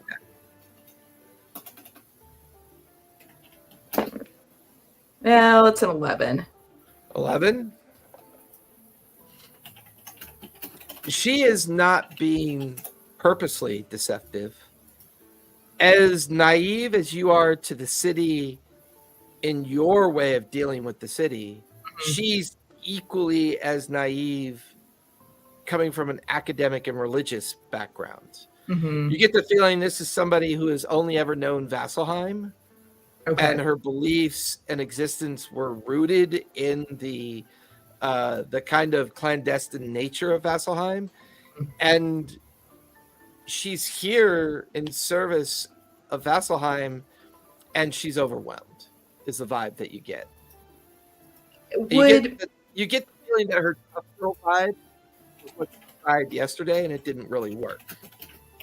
And you get the feeling that she's been trying to get that to work, and she's frustrated. She's being honest, as far as you can tell. Would Melody know, like, a cute tapas place, like good cocktails, small bites, but like the music's not super loud? Yeah, I would guess in the Lantern Spire. Okay. There's a place called the Windowed Wall. The Windowed Wall. It's like this eatery that overlooks the entire wilds down below. And it's this huge glass series of windows on a wall where all these tables are set up. It's in like the mid section of the Lantern Spire. It's known for that, and it would kind of make sense because the both the Lantern Spire and the Lucid Spire are kind of equal in kind of ostentatious environments. Okay. Where the Smolder Spire is like the working class area of the spires. The Core Spire is kind of like the middle class area of the spires. And then, of course, the Air Spire, which is like all the kind of merchant and kind of economic heart of the traveling of the spire, people coming to and from, different places other than Jrusar. It would be a great place for you to probably meet with Elith and have a conversation. Okay. So I'll say, sure. How about the Windowed Wall? That place is kind of cute, not too loud, and we can get you to bed before 9. Is this sarcasm, or are you flirting with me? No, I think it'll be fun. I just thought it'd be a Okay. place you have a good time. I'm okay with either, but I understand. Okay. Let's see how it goes. Shall we say early evening? Sundown at the Sounds Windowed great. Wall then? Sounds great. I'll see you then. She gets up. Yeah, she kind of gets up from the stone bench. She goes, sorry to have bothered you. And you notice she walked. Jesus Christ. Oh, no. It was really funny because in my last session with the other group, the Saturday morning group, one of the players had an earthquake out at their location up in Central California, or up in Thousand Oaks. That area had a small earthquake, and we're sitting there watching him, and his camera starts doing this. Oh. It was pretty cool. All that, and I missed the Notice power when button. Elith kind of like walks away from you, She's she's a little bit lighter in her step. She's like, oh. you get the feeling that you kind of gave her good advice, and she walks away looking different, and you get the feeling different. Oh, Melody has good feelings about that interaction, which is kind of weird. Yeah, it is kind of weird, but that's why Jrusar is so interesting. It is a place that is so preconceived by people who arrive and who kind of interact with certain social groups within. I mean, if you were foreign, you would think that Jrusar is nothing but a cesspit of crime and smuggling and, assassinations and kidnapping and everything that way. But, there's certain parts of the city that have kind of redeeming qualities as well. It's a veneer. It's that veneer of assumption of the city. What's your passive perception? 12. 12. Since you're actively trying to listen in on conversations, go ahead and give me a perception check. Okay.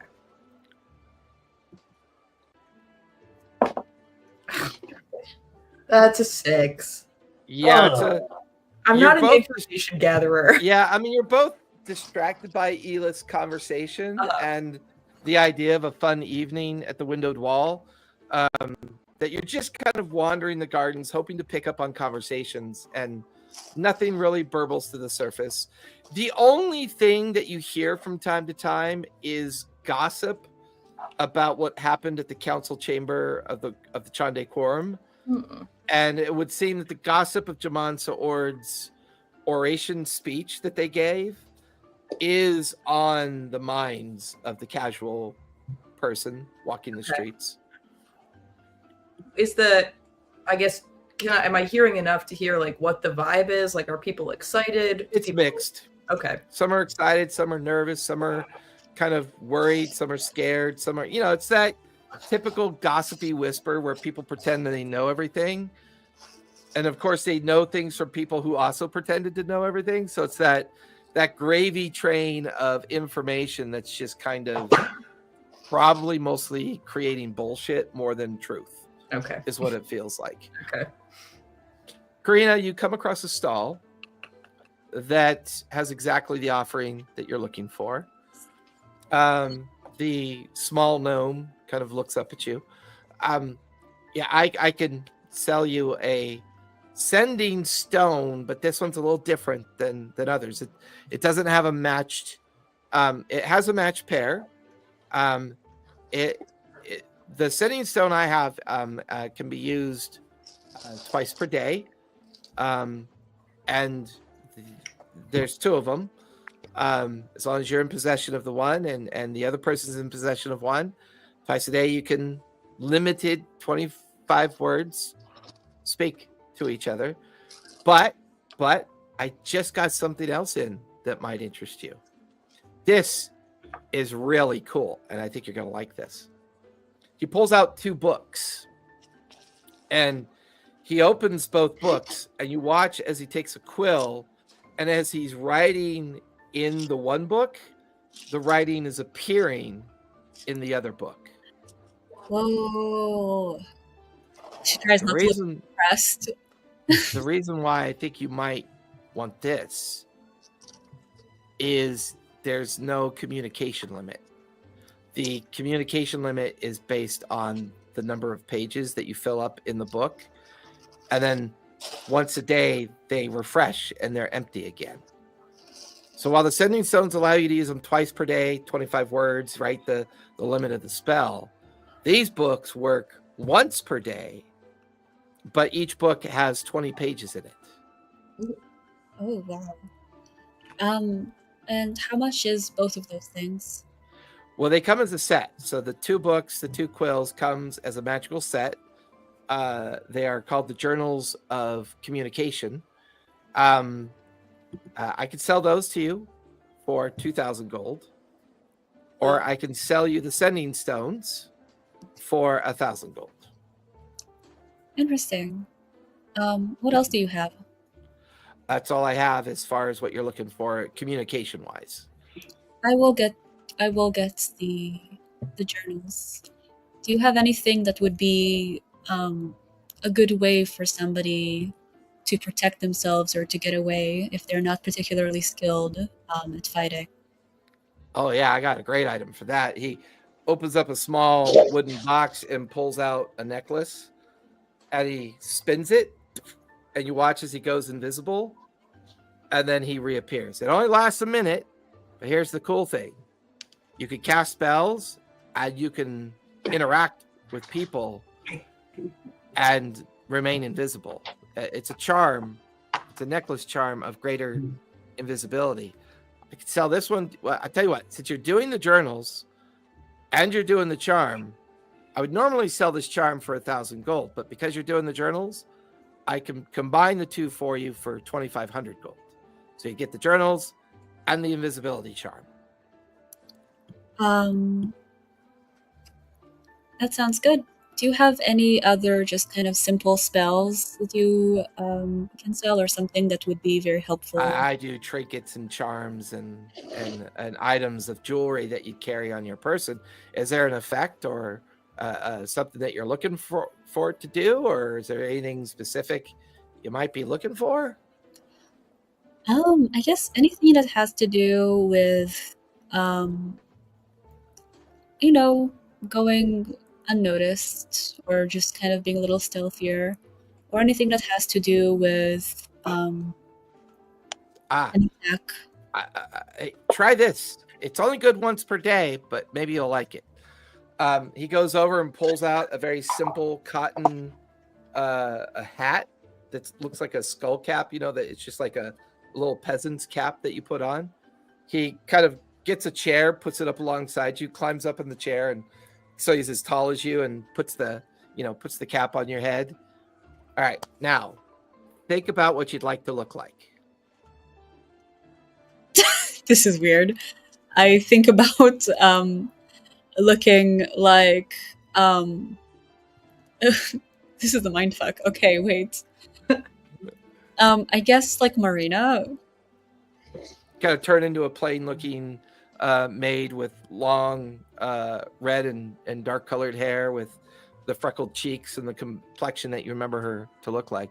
He holds up a mirror and you look like her now.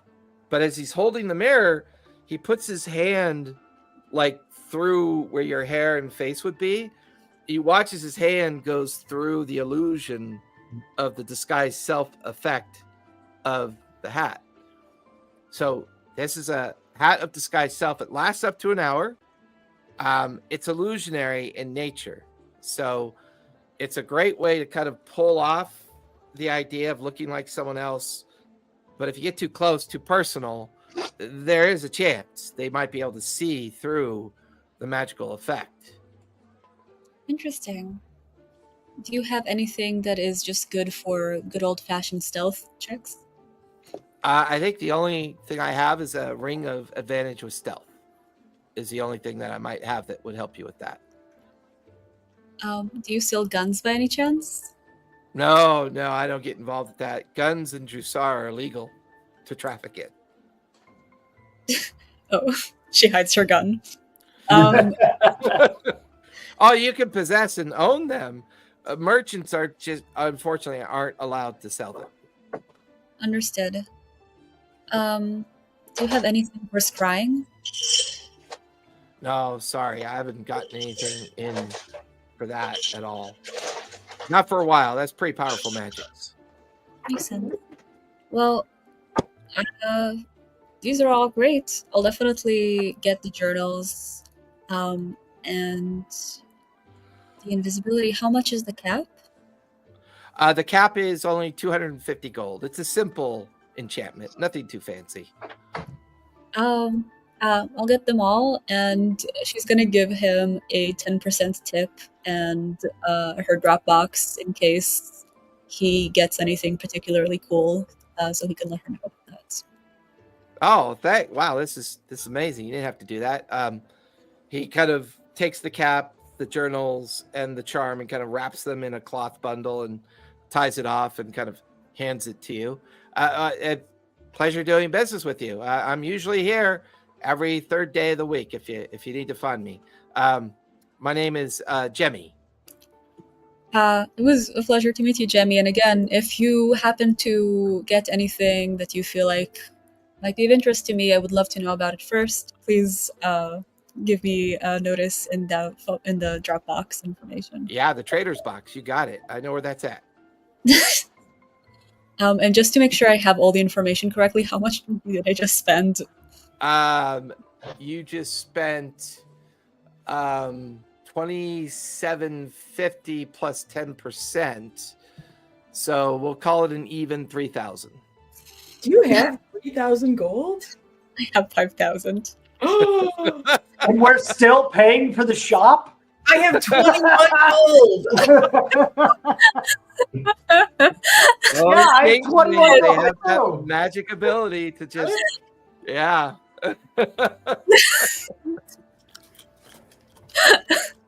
Corinna's last name is actually No, Musk. okay. Say that again, Ford. I said Corinna's last name is actually Musk. Oh, How dare you? You've Hey. crossed, sir. Deceptive, rich. Deceptive. Hey, I don't see Karina literally using her own children as, human shields in public. Just right. Oh no, she hasn't had children yet. Exactly. Yeah, you never know. uh-oh. Oh, Say everybody's activity takes up the morning and afternoon. So we'll say, is everybody okay meeting at the Prancing Centaur like late afternoon to kind of get each other all caught up on your daily activities? Yeah. And I'll say Karina Prime will join you on the veranda for late, kind of like a late snack. Once again, the shop is still open because it's like late afternoon. It's not evening yet, so the shop is still open. late afternoon. What would you guys like to do next? Karina immediately gives Karina Prime the cap, the necklace, and her part of the journal. Okay. Nothing for me. What the hell? Oh, and you get Well- something. And then she gives him the third finger.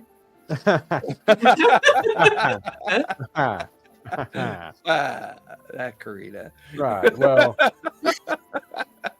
I'm going to pass on the information from Kalian and that he wanted me to protect Bragsworth. But I bring it up with the intention of now we had the pieces of that painting before, right?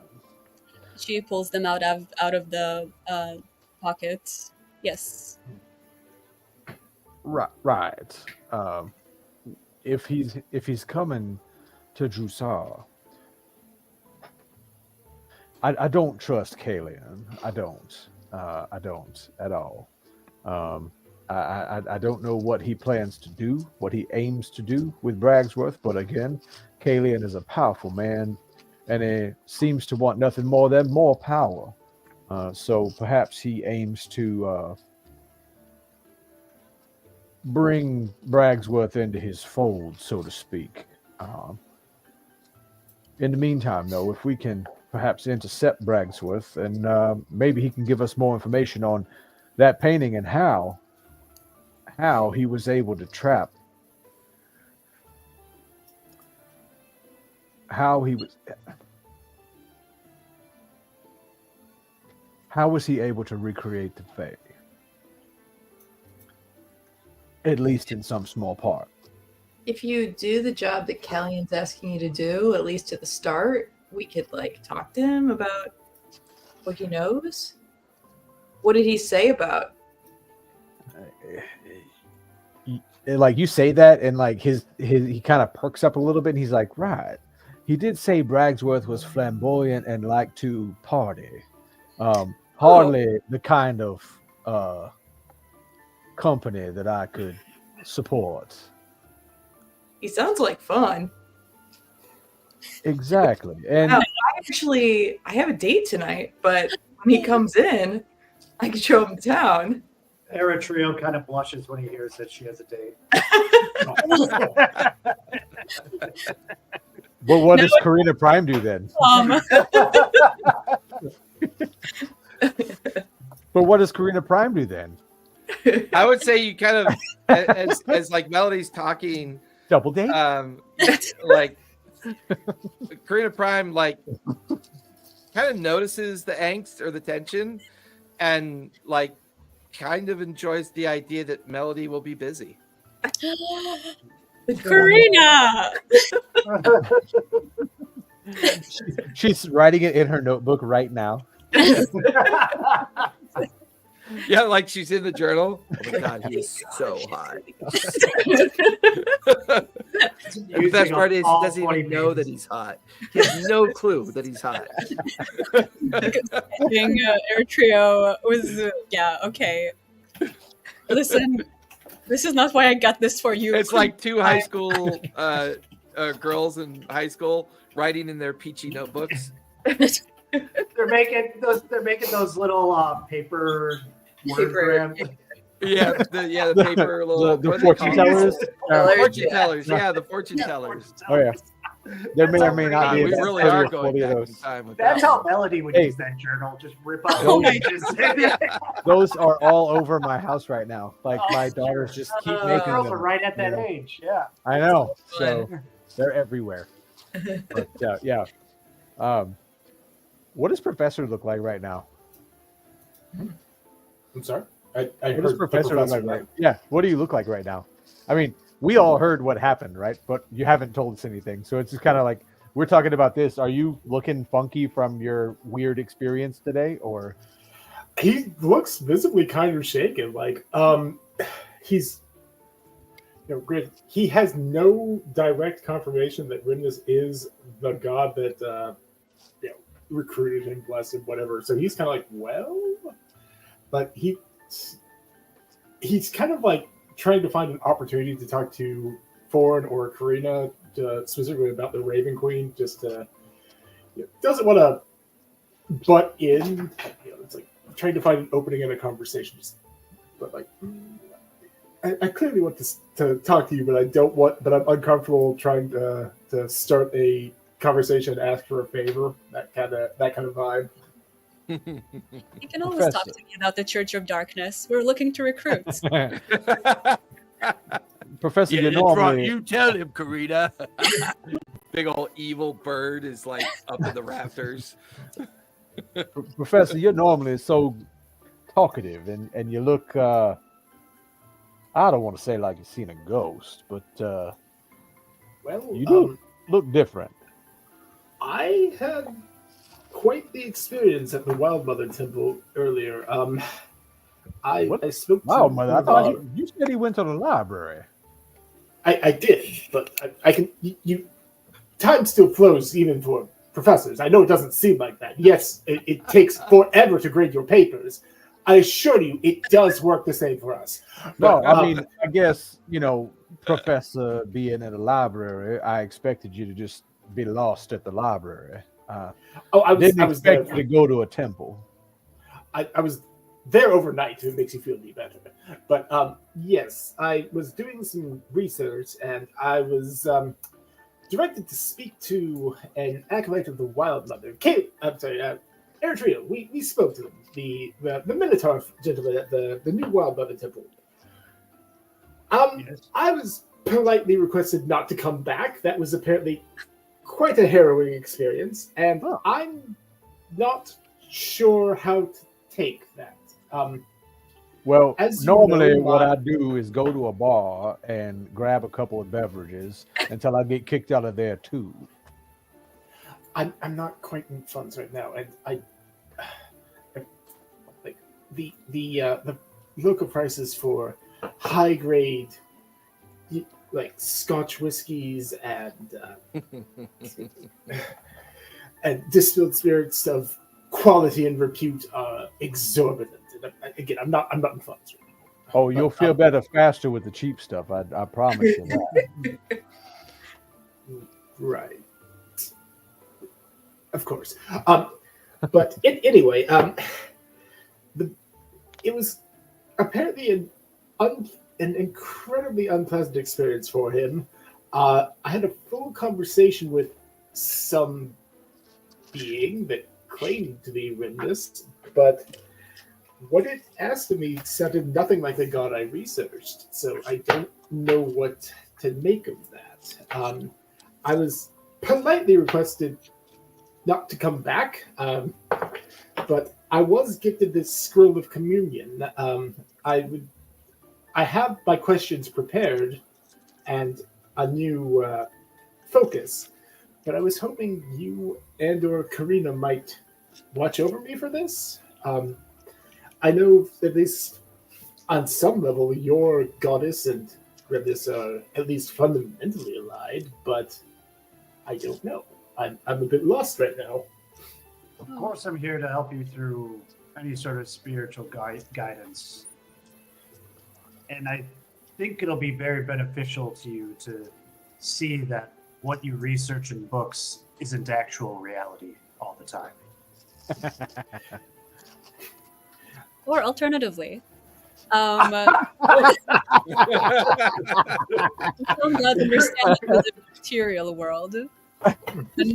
And that, sometimes it's okay to have a contract with a god that includes fate, but also includes more of a tangible agreement. And that the things that you research in book can actually benefit it if those things are dark spells. When you talk to your god, did you compliment them a lot? Because gods really like that. I didn't have much of an opportunity, and they were speaking through a Minotaur gentleman. A Loxodon gentleman. So I didn't really get to that point. I had quite a few questions for them, none of which were answered. At least not to my satisfaction. You directly? It might.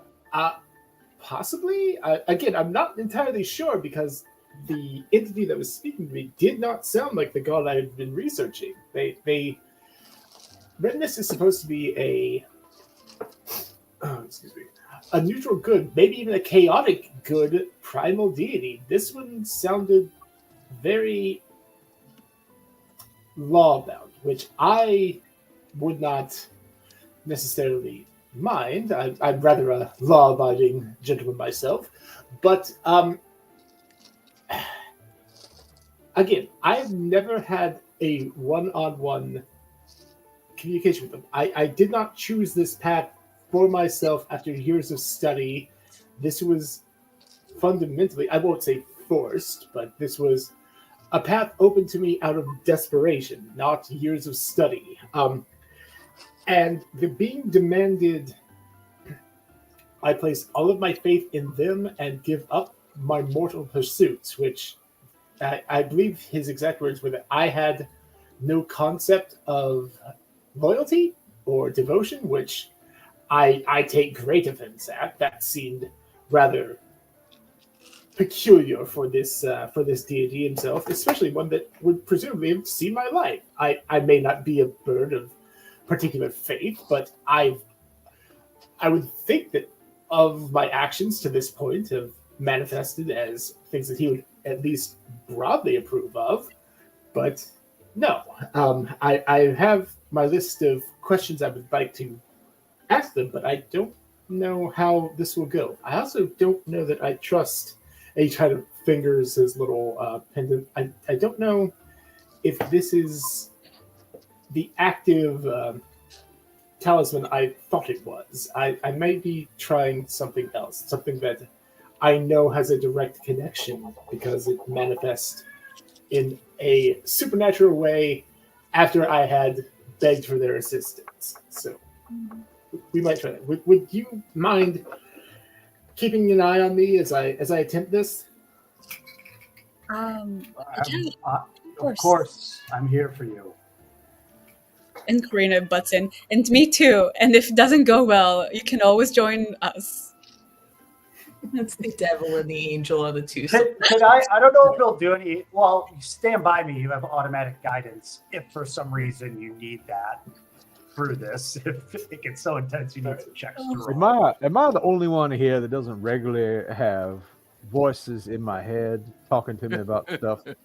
No, you're usually the Well, voices you in always other have people's voices heads. in your head because of all the trinkets you leave all over the city. Oh, that's voices in other people's heads, not my head. And Professor's like, I don't. I would like to at least have some occasion to speak to them, but I do not have voices in my head, Mr. Thorne. No. can I cast Identify on the amulet? It will take 10 minutes, but that's my only hopeful. On Professor Jalbatross's amulet? Yes, if you're okay with it. Yeah. Absolutely, of course. Can I also do an insight check on, and then while we're waiting for that, just I want to try to get more of an idea of exactly what god he was speaking to. Would that be an insight check or religion check or? I think that's going to be more of a religion check. Okay, all right. Yeah. 8. Rolled a 3. Your mom would be so disappointed. Yeah. I mean, Professor Jalbatross is already a pretty exotic entity. I mean, Aarakocrans aren't really all that common. And the fact that he's a professor that has... Have you told them in regards to why you're trapped here? I've mentioned, at least offhand, The gateway's failure to allow the you back gateways home, right? Yeah, yes. The So, fact I that don't know if Professor Jalbatross is tied into the plane of existence that he comes from. Aarakocrans are rare, right? You don't really know what to make of his presumption of his belief. He's also an academic. So while your belief in Sarenrae is pure emotion and pure kind of, integrated into your belief system, Professor Jalbatross is still an academic, and he always speaks in terms of notion. So it's really hard to understand, what this connection is and what it means, because it's not a god you've ever heard of. but that doesn't mean it doesn't exist. Yeah. And the behavior seems a little weird, but you know, you've seen others do weird shit before too. I mean, it's kind of not too uncommon for people to get overly emotional and overly kind of tied into a belief system. Okay.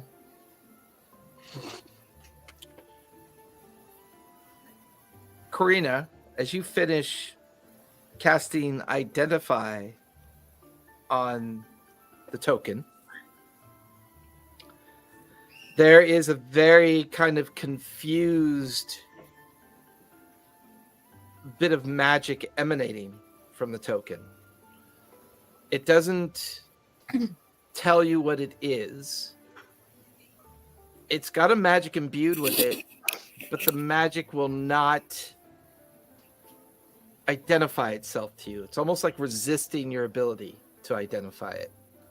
Can I try to double down? What does double down mean? Double dog dare it? Or was it? Yeah, double dog dare the magic artifact. Well, would you if you would mention that, I might try to help out too. Oh, okay. I will mention it. While you're doing this, sorry, I appreciate Ford's help in this, but this feels like an ideal opportunity for me to bring up the other thing, the thing I was going to try to use as my focus in the commune spell I was going to use. It's the feather that dropped out of nowhere the first time I met up with you guys in the Prancing Centaur. Like the one time I was like, "Hey, really need your help here." So, and that appeared to kind of let me know. So I just kind of, would you mind, if you're not getting anything on this, after you finish, would you mind trying on this item here? I still have the Raven Queen's feather, so I'm gonna take that out and see if it's interacting with these at all. And A I'm very different object. The Yeah. the Raven's wing feather is, you know, obsidian black, very sleek and lean, and not much depth to it. Just very simple crow's feather. The feather that Professor Jabatros hands over to you to potentially identify is a stunning kind of red, gold, brown, metallic sheen to it. And it's huge. It's large. It's like almost matches in size the underfeathers of Professor's wings. So it's quite large feather indeed. And the moment that the moment that you take it from Professor to begin the identification effect, it's very calming. It's very kind of, you get a feeling of serenity as you hold on to it, a feeling of strength, a feeling of certainty, a feeling of,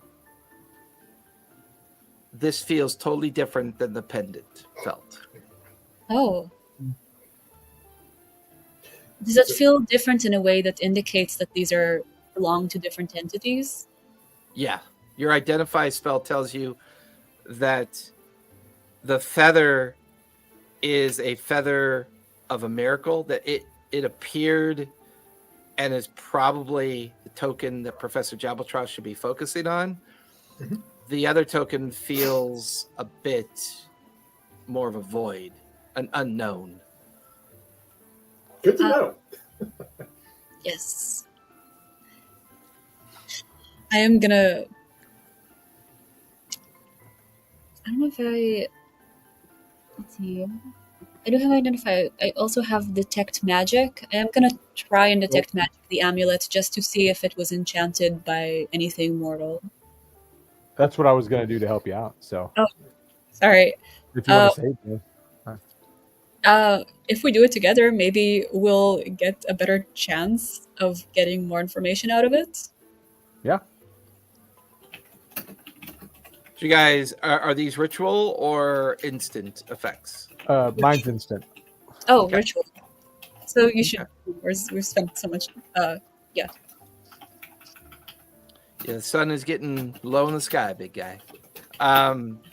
There's you, as the feather and the pendant are placed on a table, you cast out the bubble of magic, which of course picks up on all the magic items that everyone possesses, or you pick up on all the schools of magic around you.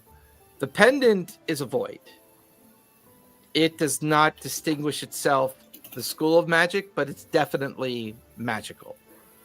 Almost as if it's protecting itself. Like it doesn't want, like matching Karina's concern that it wouldn't identify, and now your detect magic recognizes it as a magical item, but doesn't seem to want to reveal the school of magic associated with it. The feather, however, is a magical feather. And through Karina's identification ability and your ability to detect magic, it is a feather of commune. Twice per day, the possessor of the feather can commune with wherever it came from. So this is my low wisdom score just making itself known, is what you're telling me. Kind of, yeah. Uh-huh. Where did Professor Jabatros get that pendant? Do you remember when I first met up with the gang as is after Trauma made his exit? I was in the Prancing Centaur before I was officially part of the gang. I don't remember the exact situation, but I was sitting there like, oh, for God's sake, Rimbus, just let me know something.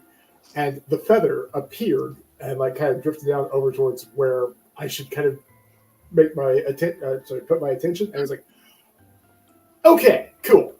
And that's like the one actual fact. Yeah, but what about the pin? The pin pendant? The pin, I thought was originally it was a thing that he either found in his, I don't want to say in his clothing, but like it was a thing that I think he already had on him. Like it's not. It's Would you say you already had it on you when the gateway failed to work the first time? Yes, and it just happened to be a thing that happened to be like an eagle theme thing. So he kind of made the assumption that that was the focus or the symbol.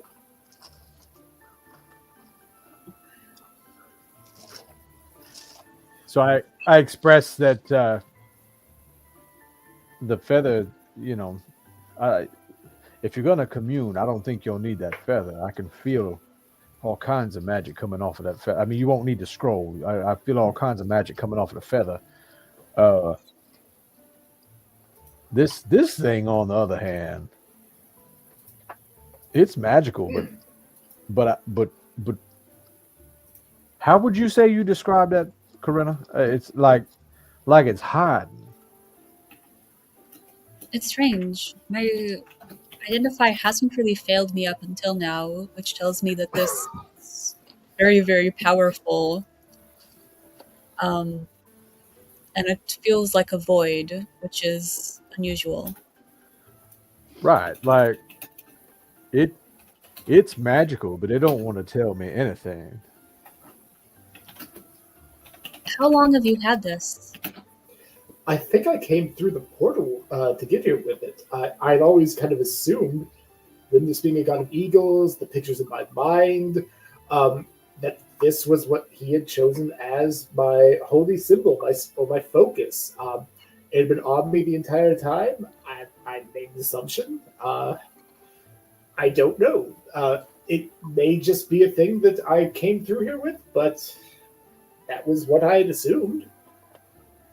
Can I take a look at it, please?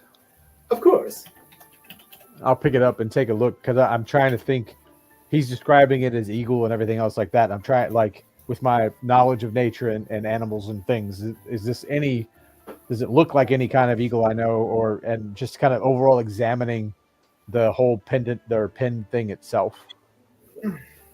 Yeah, you can give me a nature check for starters as you try to examine what it might actually be. 17 plus 1 is an 18.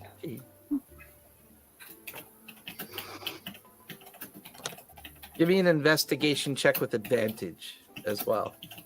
All right. With advantage. Wow, I'm glad I got advantage because that's an 18, 14 plus 4, or a 1 plus 4. So I'll take the 14. As you examine the pendant, while it bears the resemblance of what you would call kind of an atypical bird of prey, a raptor, a great eagle. It definitely would pass as something like that to you. But it's the decorations on it, the gemstones and the metal and the way it's made, that there's something familiar about this impression. You begin to turn it, and as you turn it upside down, it takes on a different look about it. The wings reversed look like horns bound outward, and the body of the eagle upside down gives the impression of a contorted face.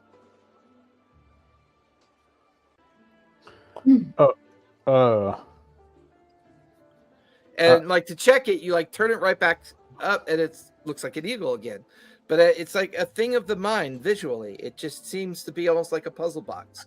In one way, it looks one way, and then the other way, it looks different to you. Professor Hell, Air Trail, we're all y'all related to deities somehow. How did you look now, right, when you hold it like this, you got the bird and the wings, but watch, and I'll like flip it around and kind of, okay, I'm not the only one that sees this. All right, okay. I genuinely, like, because I'm an Aarakocra and I've spent basically my entire life around mostly other Aarakocra, and normal, in quotes, sentients are not rarities, but like I see a lot less of you than I do people that look like me. It's like, does the professor have like any? Does the professor have like any inkling? Because I assume it's not like a bird face, like the demon face. He's like, or is he just like, or is it just kind of like a puzzle? It's just a Rorschach text, and he's like, it's like a Rorschach thing. It's what? like, it's weird. It's like you've never noticed it before because you've always had it on yourself in a certain way. Yeah, but Foreign is obsessed with looking at things from like multiple angles. So as he's examining it, trying to get a feel for this thing, it's like a Rorschach. When he flips it upside down, it just has a different look about it when it's flipped upside down. In fact, the way it's flipped upside down, it's almost as if it's mirrored against how something would look when you travel through one of the portal gates.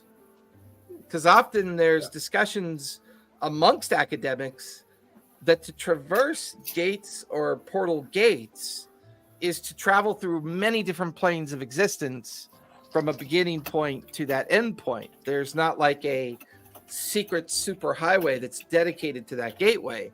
The ethereal plane is this magical veneer of like transmutative and transportative magic that connects you from a point to another point, but you have to actually traverse through existences of things to get there.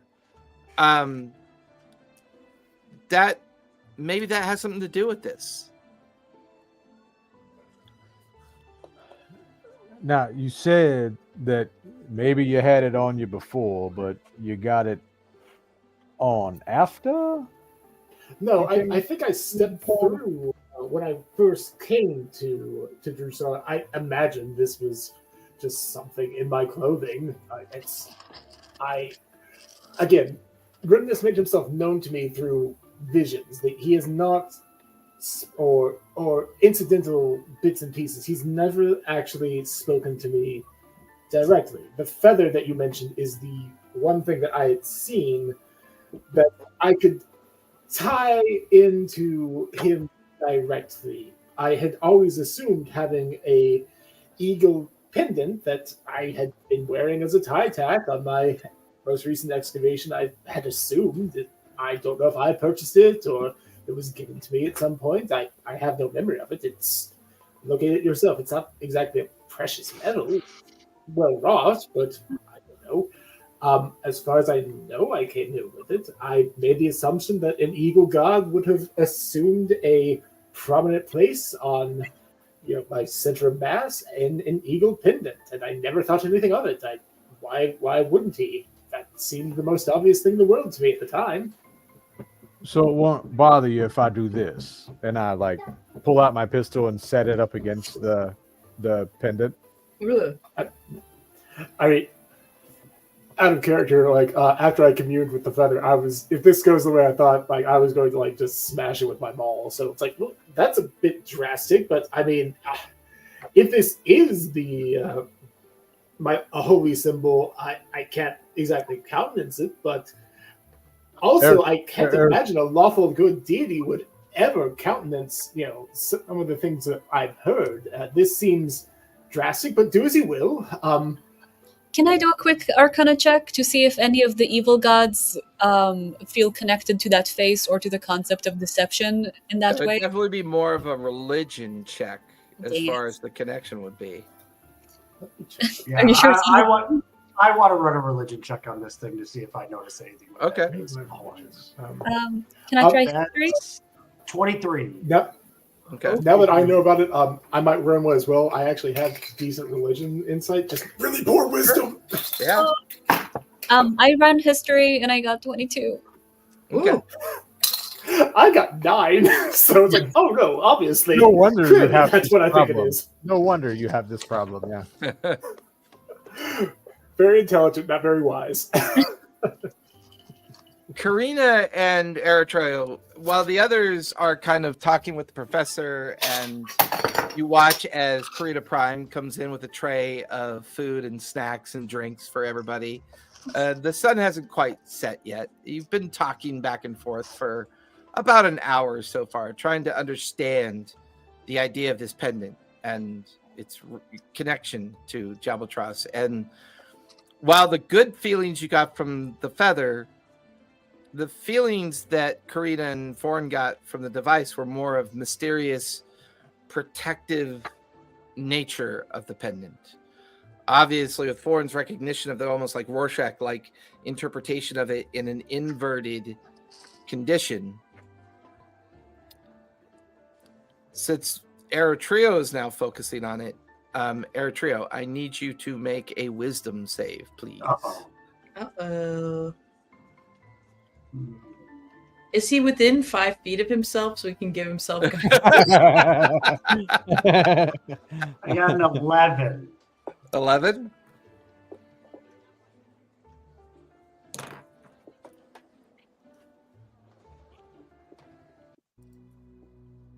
Uh-oh. Oh. Not the change in music. Eritrea, you are pulled into the idea of this thing. Your mind blanks out. You are strolling across the surface of an unknown world. A world that makes no sense to you. It is of volcanic ash, broken fissures of flame, lava spewing up into an atmosphere of orange, yellow, and red colorations. You look down and you're many, many feet tall. You can see your red-scaled legs. You can feel your leathery wings.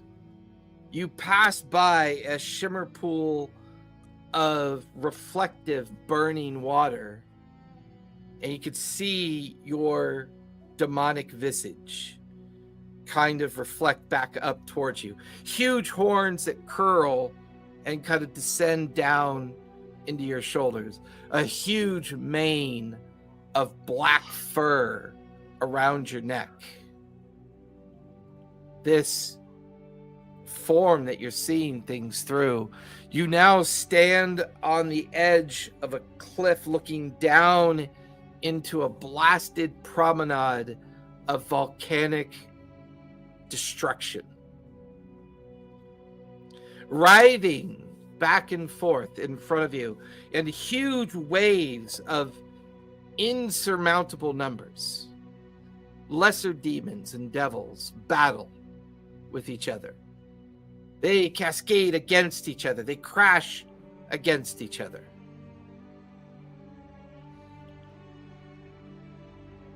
you hear a voice in your mind. It is such a waste that this is what has become of us. Why is this the choice for us? Why can it not be a different choice? You feel yourself stride away from the cliff's edge, and you're now standing in front of a portal gateway. You look down in your hand, an amalgamation of metal and gems begin to fuse together. There must be something better than all of this.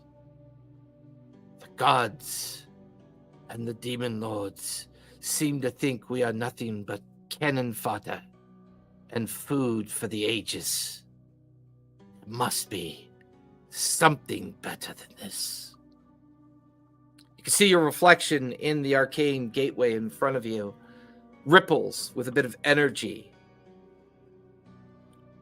There is a very clear image of Professor Jabaltros on the other side of this gateway.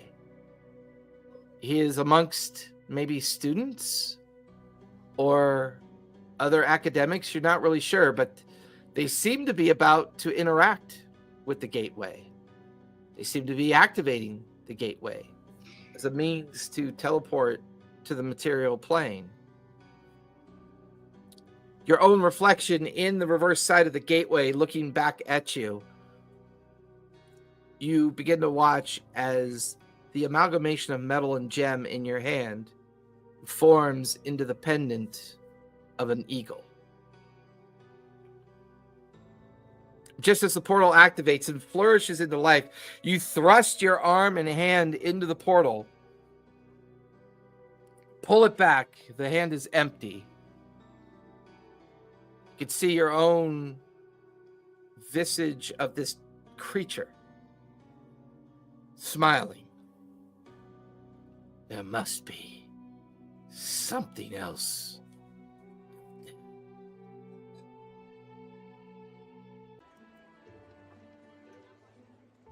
The connection breaks. You guys are looking at Eritrea as he is profusely sweating.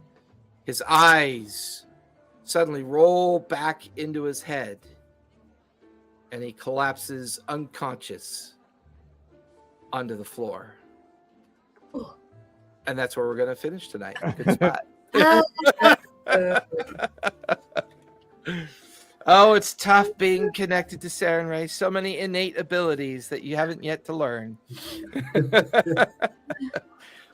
So you guys go ahead and linger. Everyone else out there, thank you for joining us. Don't forget to be kind, be safe, and be sure to play a game. We will see you all next Sunday, I believe. We should be good. I believe we're all good, but let's linger and chat about the schedule. Everyone else, thank you for coming out, and we'll see y'all later. Good night, everybody.